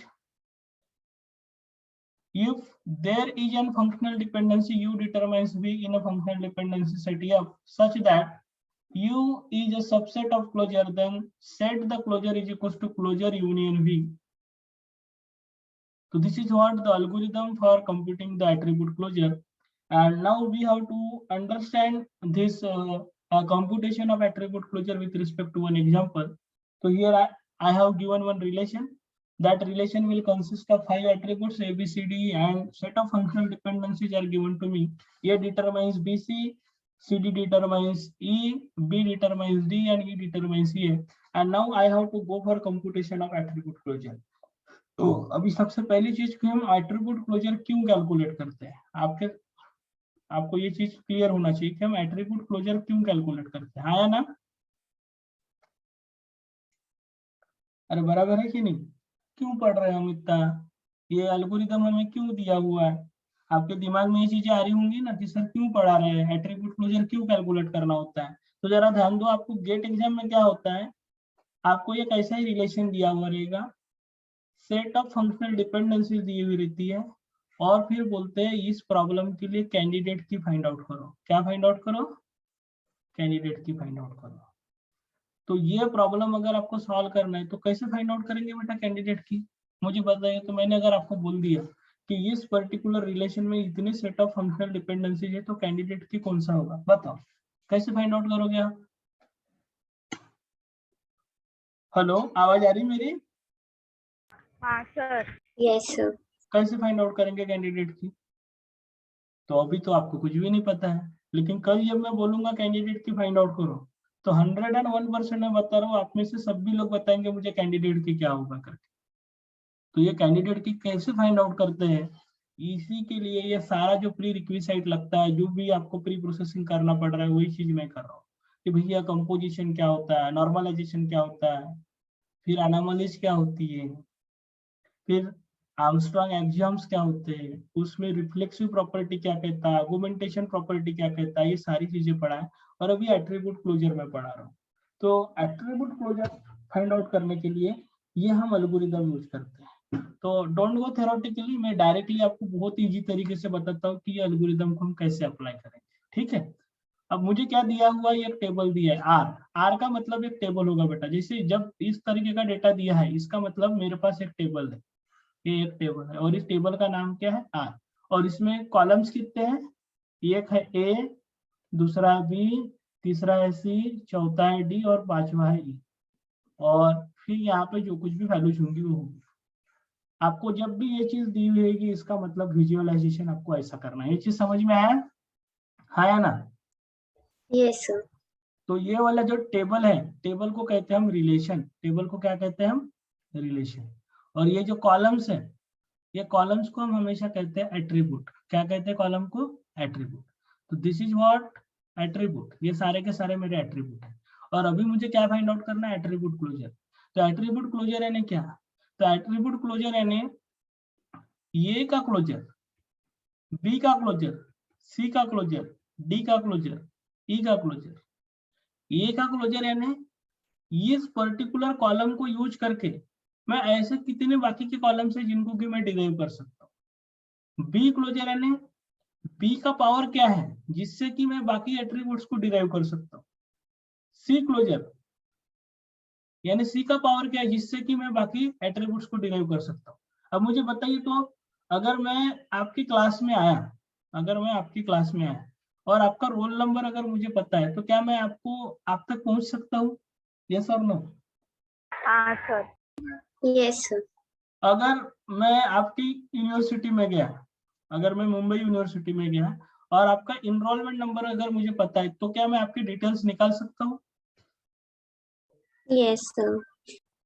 यानी ये enrolment number का इतना power है कि आपके सारे डिटेल्स निकाल सकते हैं। लेकिन अगर आपका रोल नंबर मुझे पता है, करंटली आप जिस सेमेस्टर में भी होंगे, तो आपके कॉलेज के रोल नंबर से मैं यूनिवर्सिटी से क्या डेटा निकाल सकता हूँ आपका? नहीं सर, और सर क्योंकि आपको सिर्फ क्लास का रोल नंबर पता है, एक्चुअल एनरोलमेंट नंबर नहीं पता है। Getting it? तो ये रोल नंबर एक मेरा कॉलम हो गया, इनरोलमेंट नंबर एक मेरा कॉलम हो गया, कॉलम मैंने एट्रीब्यूट। तो मैं अगर रोल नंबर का क्लोजर अगर निकालूंगा, इसका मतलब रोल नंबर से जो चीज जो इंफॉर्मेशन मुझे डेटाबेस से निकाल सकता हूँ, that is what called as attribute closure of roll number. और इनरोलमेंट नंबर से मैं जो कुछ पता कर सकता हूँ, that is what attribute closure of enrolment number. तो आई थिंक इनरोलमेंट नंबर से तो मैं आपका पूरा का पूरा डेटा ही निकाल सकता हूँ यूनिवर्सिटी से। यस और no? Yes yes sir. Sir. Suppose अगर आपको यूनिवर्सिटी का इस साल का रोल नंबर दिया होगा एग्जाम का, मैं आपके एग्जाम के रोल नंबर की बात कर रहा हूँ, क्लास रोल नंबर की बात नहीं कर रहा हूँ, एग्जाम का एक रोल नंबर आपको दिया होगा। करंटली आप किस सेमेस्टर में पढ़ रहे हैं? सर फिफ्थ, मतलब फिफ्थ का हो गया एग्जाम। अच्छा, अभी फिफ्थ का एग्जाम आपका हो गया। तो मान के चलिए अगर मुझे आपका फिफ्थ का रोल नंबर अगर पता था, फिफ्थ सेमेस्टर का रोल नंबर अगर पता था, तो फिफ्थ सेमेस्टर के रोल नंबर से ज्यादा मैं आपका फिफ्थ सेमेस्टर का डेटा ही वहां से निकाल सकता हूँ। यस और नो? लेकिन क्या फिफ्थ सेमेस्टर का रोल नंबर यूज करके मैं आपके फोर्थ सेमेस्टर के मार्क्स पता कर सकता हूँ? नो। उसके लिए नो मुझे, सर। हाँ, वो अलग बात होगी कि ये वाले रोल नंबर से मैं आपका इनरोलमेंट नंबर पता करूंगा और फिर इनरोलमेंट नंबर से फोर्थ सेमेस्टर का डेटा निकालूंगा, that will be the different thing, वो अलग बात है।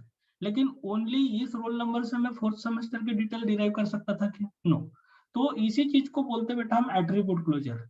और जनरली कैंडिडेट की हम ऐसे की को या ऐसे कॉलम को बनाते हैं जिससे कि हमारे टेबल के सारे एट्रीब्यूट्स हमें पता चल सके।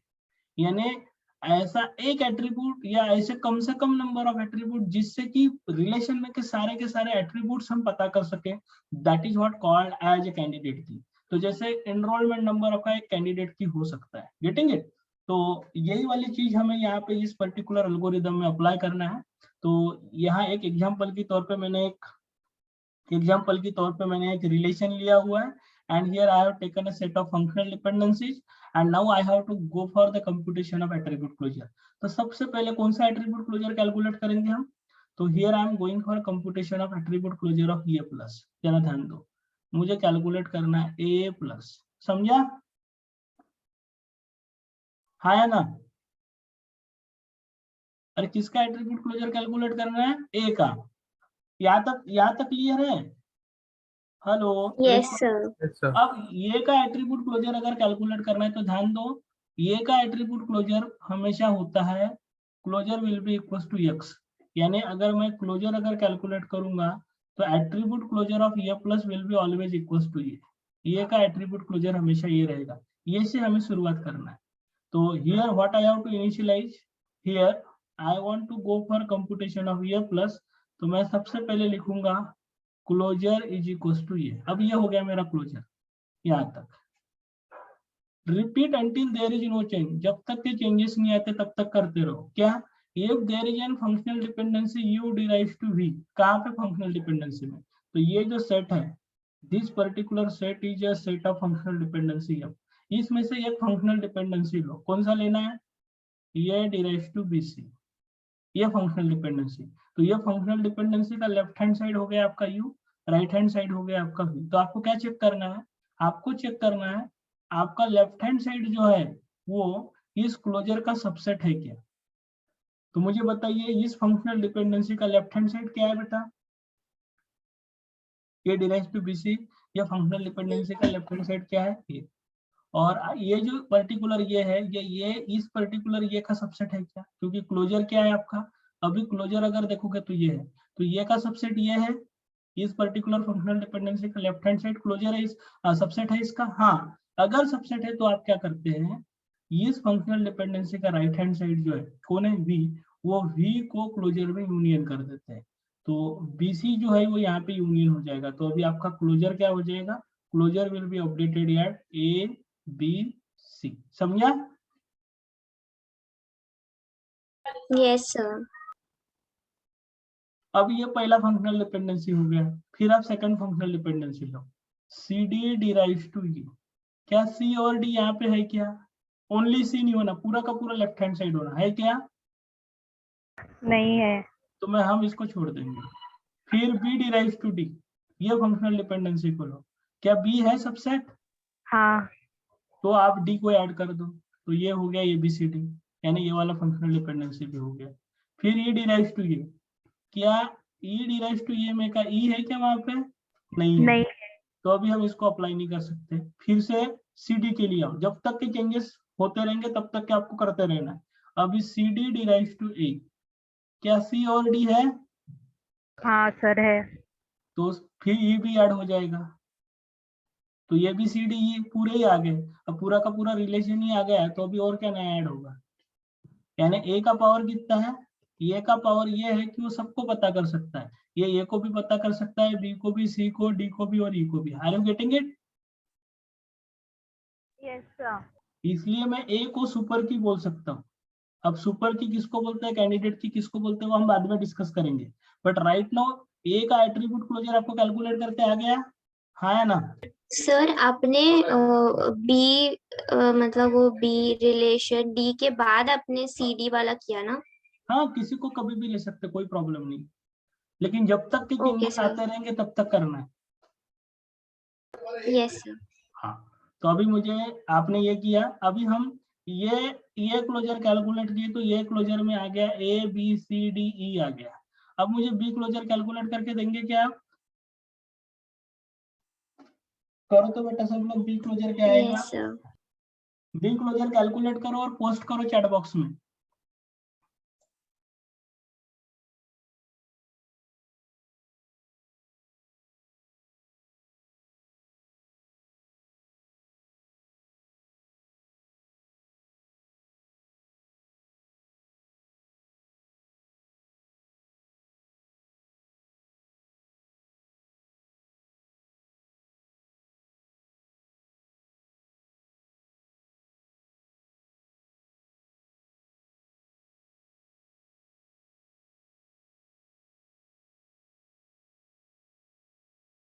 सर बी का क्लोजर कैसे मिलेगा? बी से सिर्फ डी तक जा रहा है। सर सिर्फ BD है। Whatever is your answer, please post it to chat box.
Be closer calculate हो गया हो तो ई क्लोजर कैलकुलेट करो। बाकी लोग आंसर पोस्ट नहीं कर रहे बेटा, क्या प्रॉब्लम है आपको? नैन्सी, हाँ सर।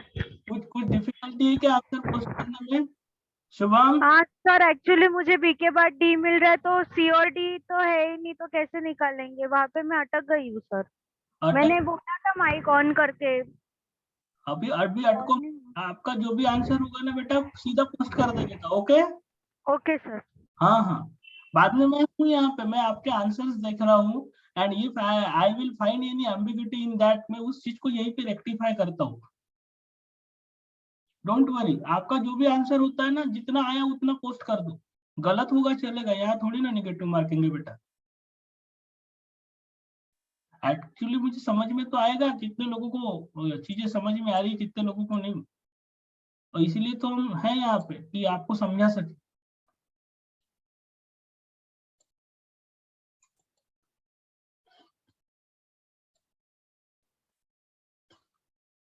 ओके नैन्सी, अगर बी प्लस हो गया है तो अभी आप ई प्लस कैलकुलेट करो बेटा। ई प्लस, एलिफेंट वाला ई प्लस।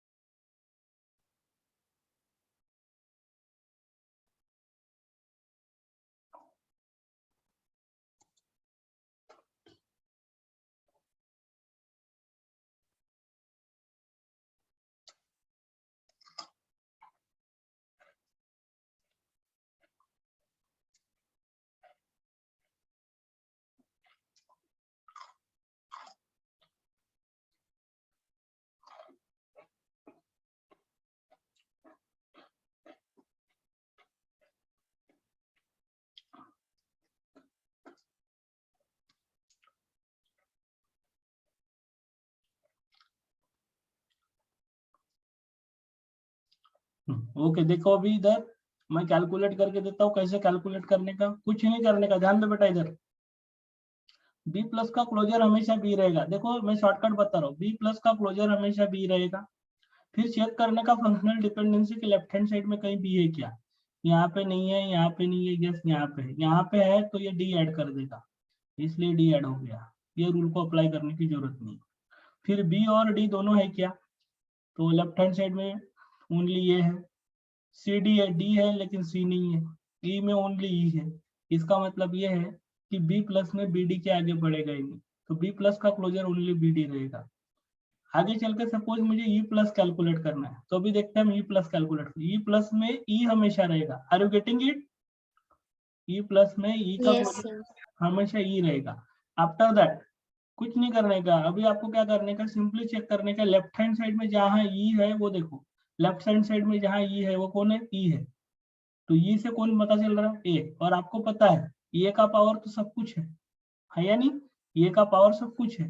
और राइट हैंड साइड में अगर ये आ गया, इसका मतलब सब कुछ आ जाएगा। तो बचा हुआ क्या है? ये बी सी डी। तो बी आएगा, सी आएगा, डी आएगा। ये बिंदास लिख सकते हैं आप, क्योंकि एक बार राइट हैंड साइड में ये आ गया, इसका मतलब सब कुछ आ ही जाएगा, क्योंकि ए का पावर कितना है? ए बी सी डी सब कुछ पता कर सकता है वो। Are you getting it? Yes sir. Okay, अब ध्यान देंगे। अब इधर अगर मुझे कैलकुलेट करना है सी प्लस, सी प्लस क्या पता चलेगा? सी प्लस से, सी प्लस से ओनली सी। देखो तो लेफ्ट हैंड साइड में ओनली सी से कुछ मिल रहा है क्या? नहीं। तो सी प्लस से ओनली सी मिलेगा। लेकिन सी डी प्लस से क्या मिल सकता है? देखो तो सी डी प्लस से सी और डी मिलेगा। लेकिन सी डी से क्या मिल रहा है मुझे? ई। और ई से क्या मिल सकता है मुझे? ए। और ये से सब कुछ मिल सकता है, क्योंकि ये से बी और सी मिल सकता है, तो बी भी मिल जाएगा। सी तो ऑलरेडी है, यानी सब कुछ मिल गया। Are you getting it? Yes sir. अभी फास्ट कैलकुलेट करते आ जाएगा। Yes. Yes sir.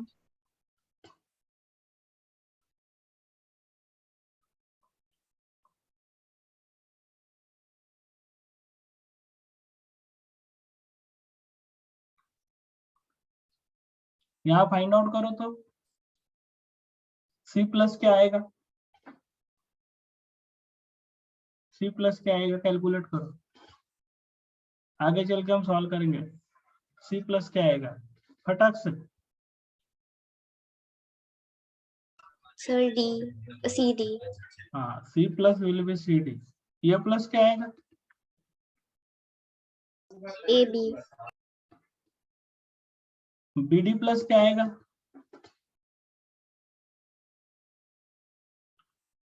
B D ये C प्लस क्या आएगा? A B C D. Very good. बस आपको यही आना चाहिए। इतना अगर आ गया तो आप नॉर्मलाइजेशन का प्रॉब्लम आराम से सॉल्व कर सकते हो। Are you getting it? इतना अगर आ गया तो नॉर्मलाइजेशन का क्वेश्चन आप आराम से सॉल्व कर सकते हो। तो अभी हमने देखा how to find out the attribute. Now next we have to go for super key and candidate key. Next we have to go for super key and candidate key. अभी सुपर की किसको बोलते हैं और कैंडिडेट की किसको बोलते हैं, तो जरा ध्यान दो। Super key is a set of attribute which uniquely determines all the attributes of a table. And a set of attributes कितने हैं पता नहीं, लेकिन एक set of attributes जिससे कि आपके टेबल के सारे attributes अगर हम derive कर सकते हैं तो that is what called as a super key. फिर है candidate key. Candidate key क्या है? Candidate key का मतलब है set of minimal attributes, यानी कम से कम number of attributes आपको यूज करना है जिससे कि आप आपके टेबल के सारे एट्रीब्यूट्स डिराइव कर सकते हो। तो then that is what called as a candidate key. अब जरा देखो, मेरे पास एक रिलेशन है और वो रिलेशन में 5 एट्रीब्यूट्स है। रिलेशन में 5 एट्रीब्यूट्स। अब इस पूरी टेबल में जब मैं ए बी प्लस कैलकुलेट करता हूँ, फंक्शनल डिपेंडेंसी मुझे नहीं पता, ए बी प्लस जब मैं कैलकुलेट कर रहा हूँ तो ए बी प्लस में ए बी सी डी ई आ रहा है, जबकि ए प्लस कैलकुलेट कर रहा हूं तो उसमें भी ए बी सी डी ई आ रहा है, और ए सी बी प्लस कैलकुलेट कर रहा हूं तो उसमें भी ए बी सी डी ई आ रहा है। तो मुझे बताइए सुपर की क्या होगा? तो सुपर की का मतलब है सेट ऑफ एट्रीब्यूट्स, वो सारे सेट ऑफ एट्रीब्यूट्स जिससे कि मैं मेरे टेबल के सारे एट्रीब्यूट्स को डिराइव कर सकता हूँ। तो मुझे बताइए क्या ए बी प्लस में मेरे टेबल के सारे एट्रीब्यूट्स आए थे? हाँ या ना? Yes sir. इसलिए ए बी मेरा सुपर की हो सकता है। ए प्लस में क्या टेबल के सारे एट्रीब्यूट्स आए थे? यस, इसलिए ए Yes, बी मेरा sir. सुपर की हो सकता है। क्या ए सी बी क्लोजर में टेबल के सारे एट्रीब्यूट्स आए थे? यस, इसलिए मेरा ए सी बी भी सुपर की हो सकता है। यहाँ तक क्लियर? लेकिन इनमें से कम नंबर ऑफ एट्रीब्यूट यूज करते हुए, कम से कम नंबर ऑफ एट्रीब्यूट यूज करते हुए टेबल के सारे एट्रीब्यूट डिराइव कर सकते हो, ऐसा कौन सा की है? अब इस की विड्थ देखोगे या लेंथ देखोगे तो 2 है, इसकी लेंथ देखोगे तो 1 है, और इसकी लेंथ देखोगे तो 3 है। तो सबसे छोटा वाला सुपर की कौन सा है? सबसे छोटा वाला सुपर की कौन सा है? सबसे छोटा वाला सुपर की जो है वो है आपका ये। तो सबसे छोटा वाला सुपर की जो रहता है उसी को हम कैंडिडेट की कहते हैं। सेट ऑफ मिनिमल एट्रीब्यूट्स, कम से कम नंबर ऑफ एट्रीब्यूट यूज करते हुए अगर आप कोई सुपर की डिजाइन करते हैं तो that is what called as candidate की। तो मुझे बताइए कैंडिडेट की सुपर की का सबसेट है या सुपर की कैंडिडेट की का सबसेट है? सर कैंडिडेट की सुपर की का सबसेट है। तो कैंडिडेट की is one of the super की, यस और नो? क्या हर सुपर की कैंडिडेट की हो सकता है? नो। लेकिन क्या हर कैंडिडेट की सुपर की हो सकता है? Yes. So now you got the concept of candidate key and super key? Yes, sir. Everybody? I'm asking to everybody. क्या do you got the concept of candidate key and super key? Yes or no? Hello? Do you got the concept? So can you repeat once again, like what super key one? Yes, definitely. Sure, I can repeat it. So just listen. What exactly super key and what exactly candidate key is? तो super की का मतलब होता है set of attributes, चाहे कम हो या ज्यादा हो, कितने भी हो उससे फर्क नहीं पड़ता। सुपर की का मतलब है set of attributes which uniquely determines all the attributes of a table, यानी सेट ऑफ एट्रीब्यूट जिनसे कि हम हमारे टेबल के सारे एट्रीब्यूट्स डिराइव कर सकते हैं, वो सबको हम सुपर की कह सकते हैं। और इसलिए मैंने यहाँ पे एक एग्जांपल दिया था। एग्जांपल ये था कि मेरे पास एक टेबल है, यानी एक रिलेशन है and that relation will consist of 5 attributes A, B, C, D and E. और यहाँ पे एट्रीब्यूट्स के क्लोजर जब हमने कैलकुलेट किए तो हमें पता चला कि ए क्लोजर में सारे के सारे एट्रीब्यूट्स मिल रहे हैं, पी क्लोजर में सारे के सारे एट्रीब्यूट्स मिल ही नहीं रहे। लेकिन सपोज मैंने ए बी प्लस जब कैलकुलेट किया तो then I am getting A B C D और ए बी सी प्लस मैंने जब कैलकुलेट किया तो फिर से मुझे सारे के सारे एट्रीब्यूट्स मिल रहे हैं। तो सेट ऑफ एट्रीब्यूट्स जिससे कि मेरे टेबल के सारे एट्रीब्यूट डिराइव हो रहे हैं, that is what called as super key. Set of attributes जिससे कि टेबल के सारे एट्रीब्यूट्स हम डिटरमिन कर सकते हैं। The set of attributes which uniquely determines all the attributes of a table is called as a super key. तो मुझे बताइए इस पर्टिकुलर इसमें सपोज अगर मैं 3 चीजें ले रहा हूँ ए बी और ए बी सी, क्या ए ने टेबल के सारे एट्रीब्यूट डिराइव किए? देखिए आप यहाँ, क्या ओनली ए ने टेबल के सारे एट्रीब्यूट डिराइव किए, हाँ या ना? आंसर दो अभी, गेट अनम्यूट एंड आंसर। बेटा जिनकी क्वेरी Yes. क्या टेबल ए ने सारे के सारे एट्रीब्यूट डिराइव किए क्या, हाँ या ना? Yes, sir. यस, यानी ए का पावर सारे के सारे एट्रीब्यूट डिराइव करने वाला है। What is the power of A B का भी पावर टेबल के सारे एट्रीब्यूट डिराइव करने वाला है। और व्हाट इज अबाउट एबीसी का भी पावर टेबल के सारे एट्रीब्यूट डिराइव करने वाला है। यानी this particular set can derive all the attributes of a table, this set also can derive all the attributes of a table and this set also can derive all the attributes of a table। तो ऐसे वो set of attributes जो कि table के सारे attributes को derive कर सकते हैं, सारे के सारे यानी पूरे के पूरे पांचों। यस और no? A closure, A B closure, A B C closure देखा तो हर एक में मुझे ए बी सी डी मिला। That's why now I can say that all these are super key. तो मेरे सुपर की ए भी हो सकता है, सुपर की बी भी हो सकता है और सुपर की ए बी सी भी हो सकता है। You got it? Yes, sir. Now what is the length of this super key? 1. What is the length of this super key? 2. What is the length of this super key? 3. अब मैं आपको candidate की एक अलग definition बता रहा हूँ। What is candidate की? कैंडिडेट की का मतलब होता है स्मॉलेस्ट सुपर की। कैंडिडेट की का मतलब होगा स्मॉलेस्ट सुपर की। बताइए स्मॉलेस्ट सुपर की कौन सी है बेटा? यहाँ पे ए बी और एबीसी, इनमें से स्मॉलेस्ट सुपर की कौन सी है जिसमें कम से कम नंबर ऑफ एट्रीब्यूट्स आपने यूज की है?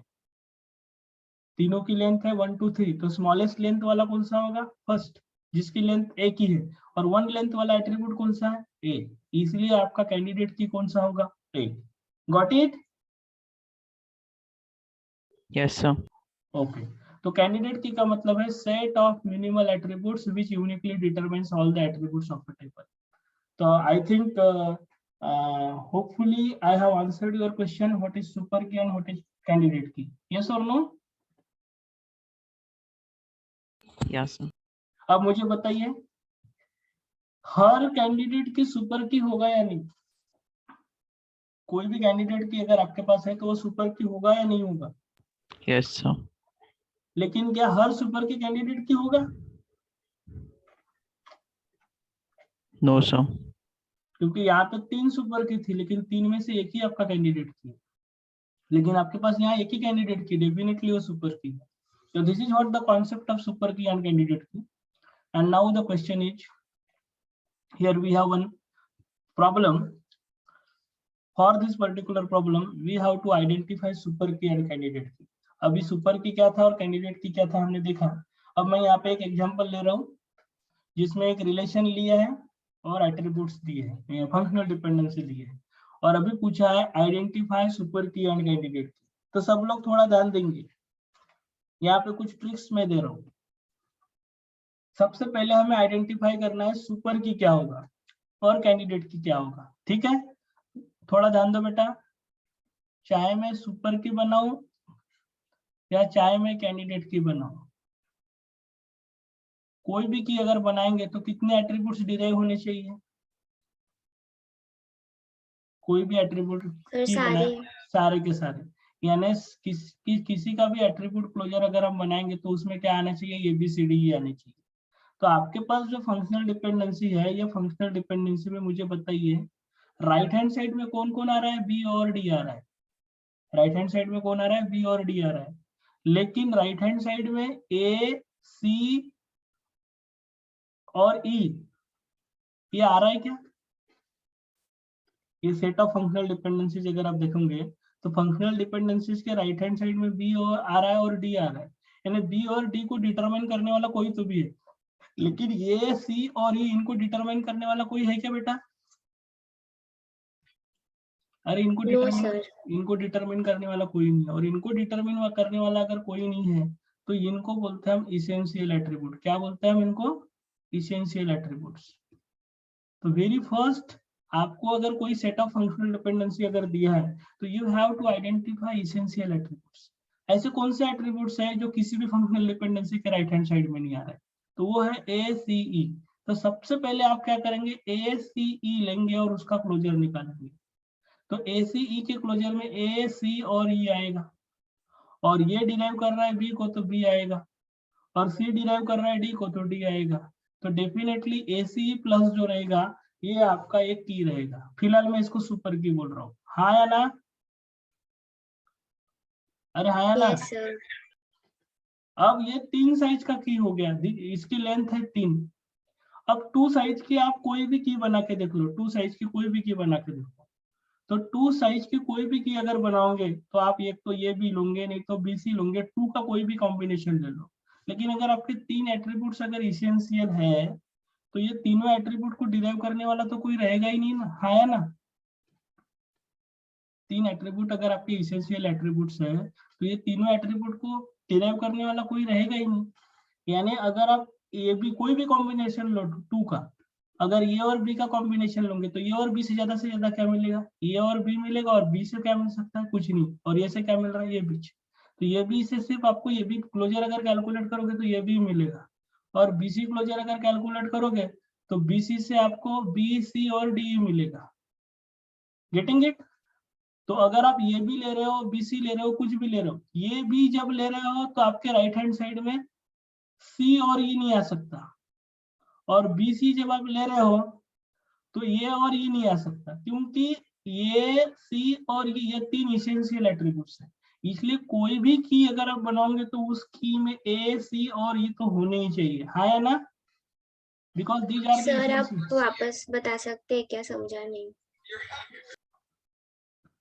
देखो सीधा सीधा मैं बता रहा हूँ, बेसिकली अगर आपको कोई भी ऐसा एक रिलेशन दिया है और बोला है कि उस रिलेशन में आपको कैंडिडेट की फाइंड आउट करना है, आपको कैंडिडेट की फाइंड आउट करना है, तो कैंडिडेट की फाइंड आउट करते हो सबसे पहले आपको क्या करना है, सेट ऑफ फंक्शनल डिपेंडेंसीज लेना है। कौन से फंक्शनल डिपेंडेंसीज?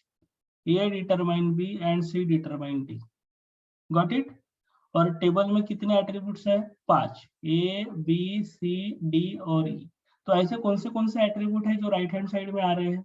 चेक करो, राइट हैंड साइड में एट्रीब्यूट आने वाले जो है वो है बी और डी। तो बाकी बचे कौन? ए, सी, ई। तो ए, सी और ई इनको हम इसेंशियल एट्रीब्यूट बोलते हैं। क्या बोलते हैं?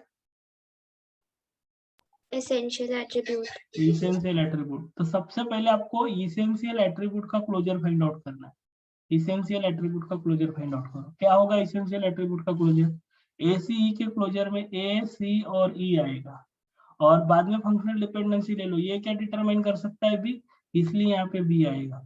और सी क्या डिटरमाइन कर सकता है? डी, इसलिए यहाँ पे डी आएगा। क्यों? क्योंकि राइट ये और सी थे मेरे पास ऑलरेडी, उस हिसाब से मैंने ये बनाया। तो ये बी, सी, डी सब मिल गया मेरे को, यस। इसलिए मेरा कैंडिडेट की जो होगा, वो होगा ए, सी। समझा? क्योंकि ये स्मॉलेस्ट वाला की होगा, this will be the smallest की।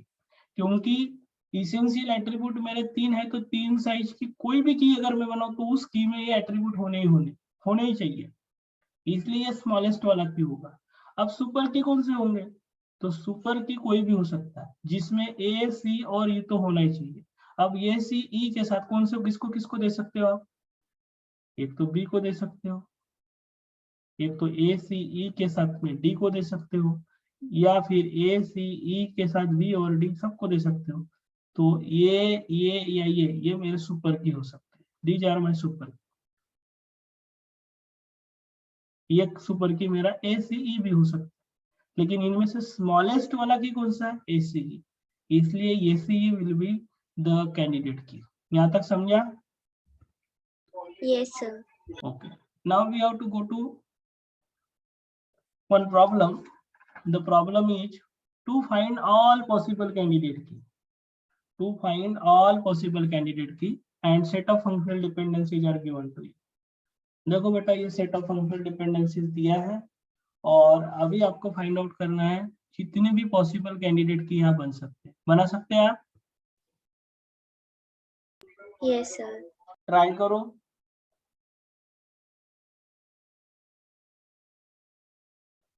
You have to find all possible candidate key.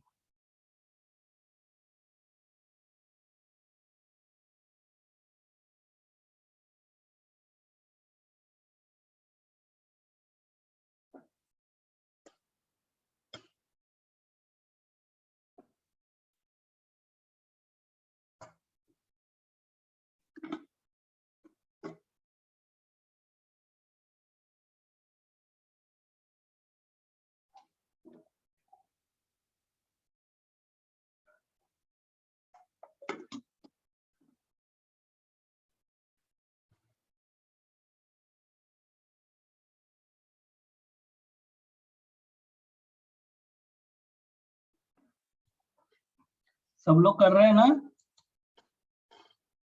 है ना? Yes, sir.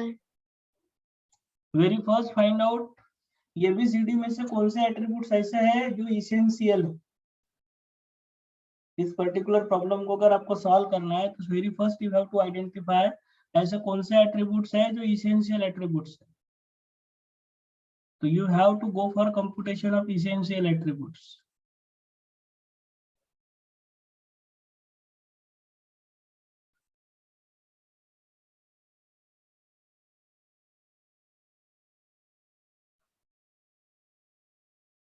तो ये बी सी और डी ऐसे चार है। चेक करो तो बेटा कौन से एट्रीब्यूट ऐसे हैं जो राइट हैंड साइड में आ रहे हैं।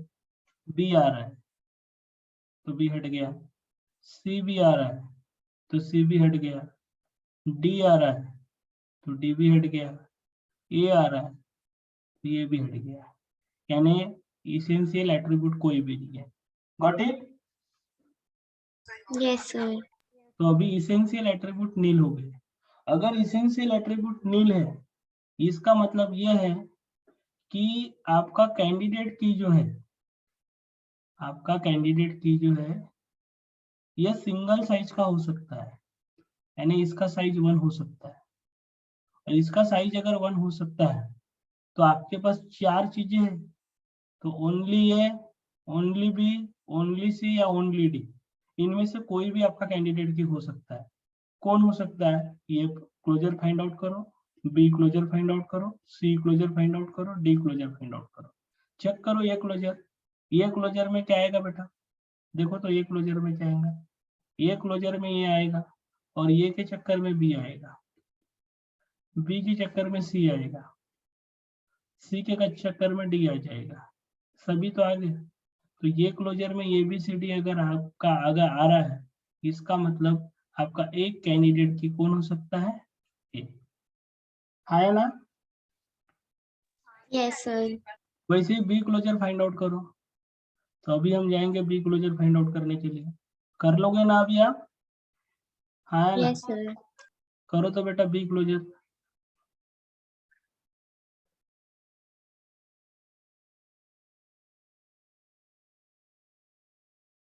ओके गुड सोहम। सोहम ने अच्छा कैलकुलेट किया है। नैन्सी समझ रहा बेटा? हाँ सर। अरे सांची सांची बोलती नहीं है कभी। सांची आप बात करते हो क्या? सांची पान पाटिल? सांची की आवाज नहीं सुनी है कभी।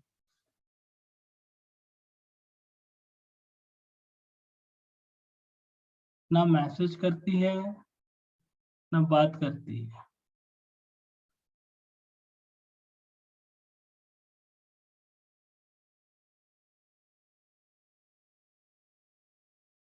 ओके, बी प्लस कैलकुलेट करते हैं। Okay, Shubham, good Shubham.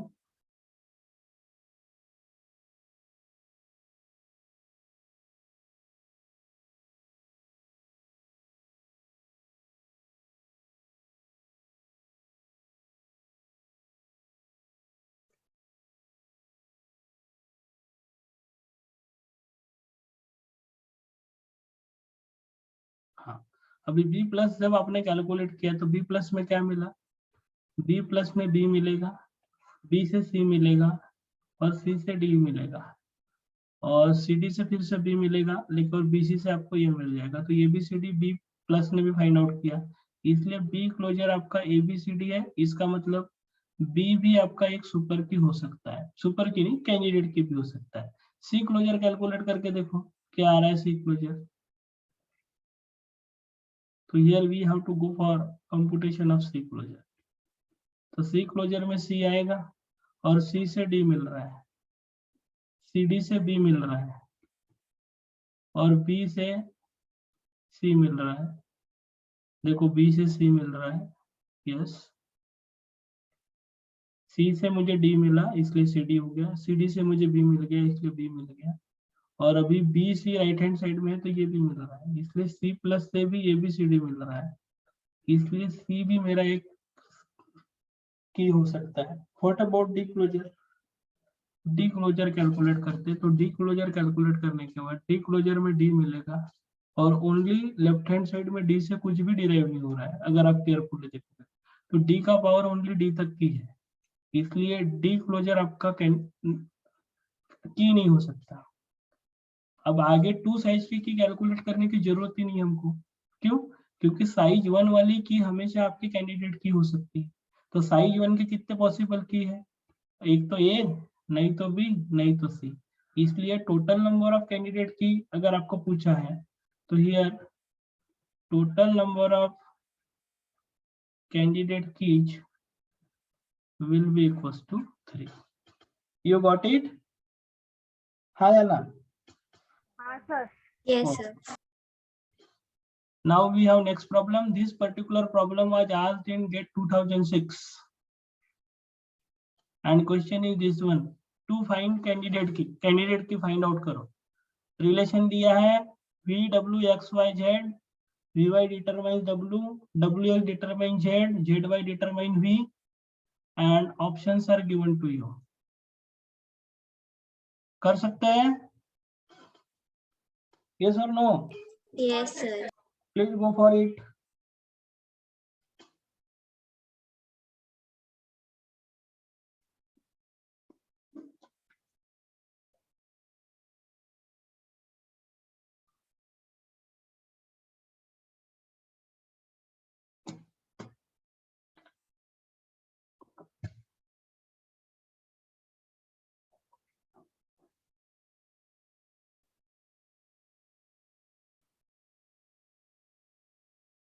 We first find essential attributes.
Very good. Ishita and Shubham got the correct answer.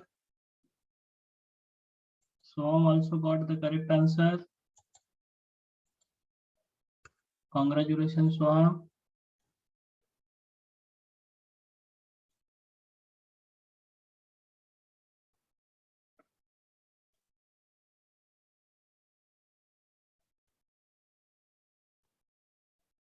Nanti, good beta. You also got the correct answer. Congratulations. ऐसे रिस्पॉन्स किया करो जानती, अच्छा लगता है।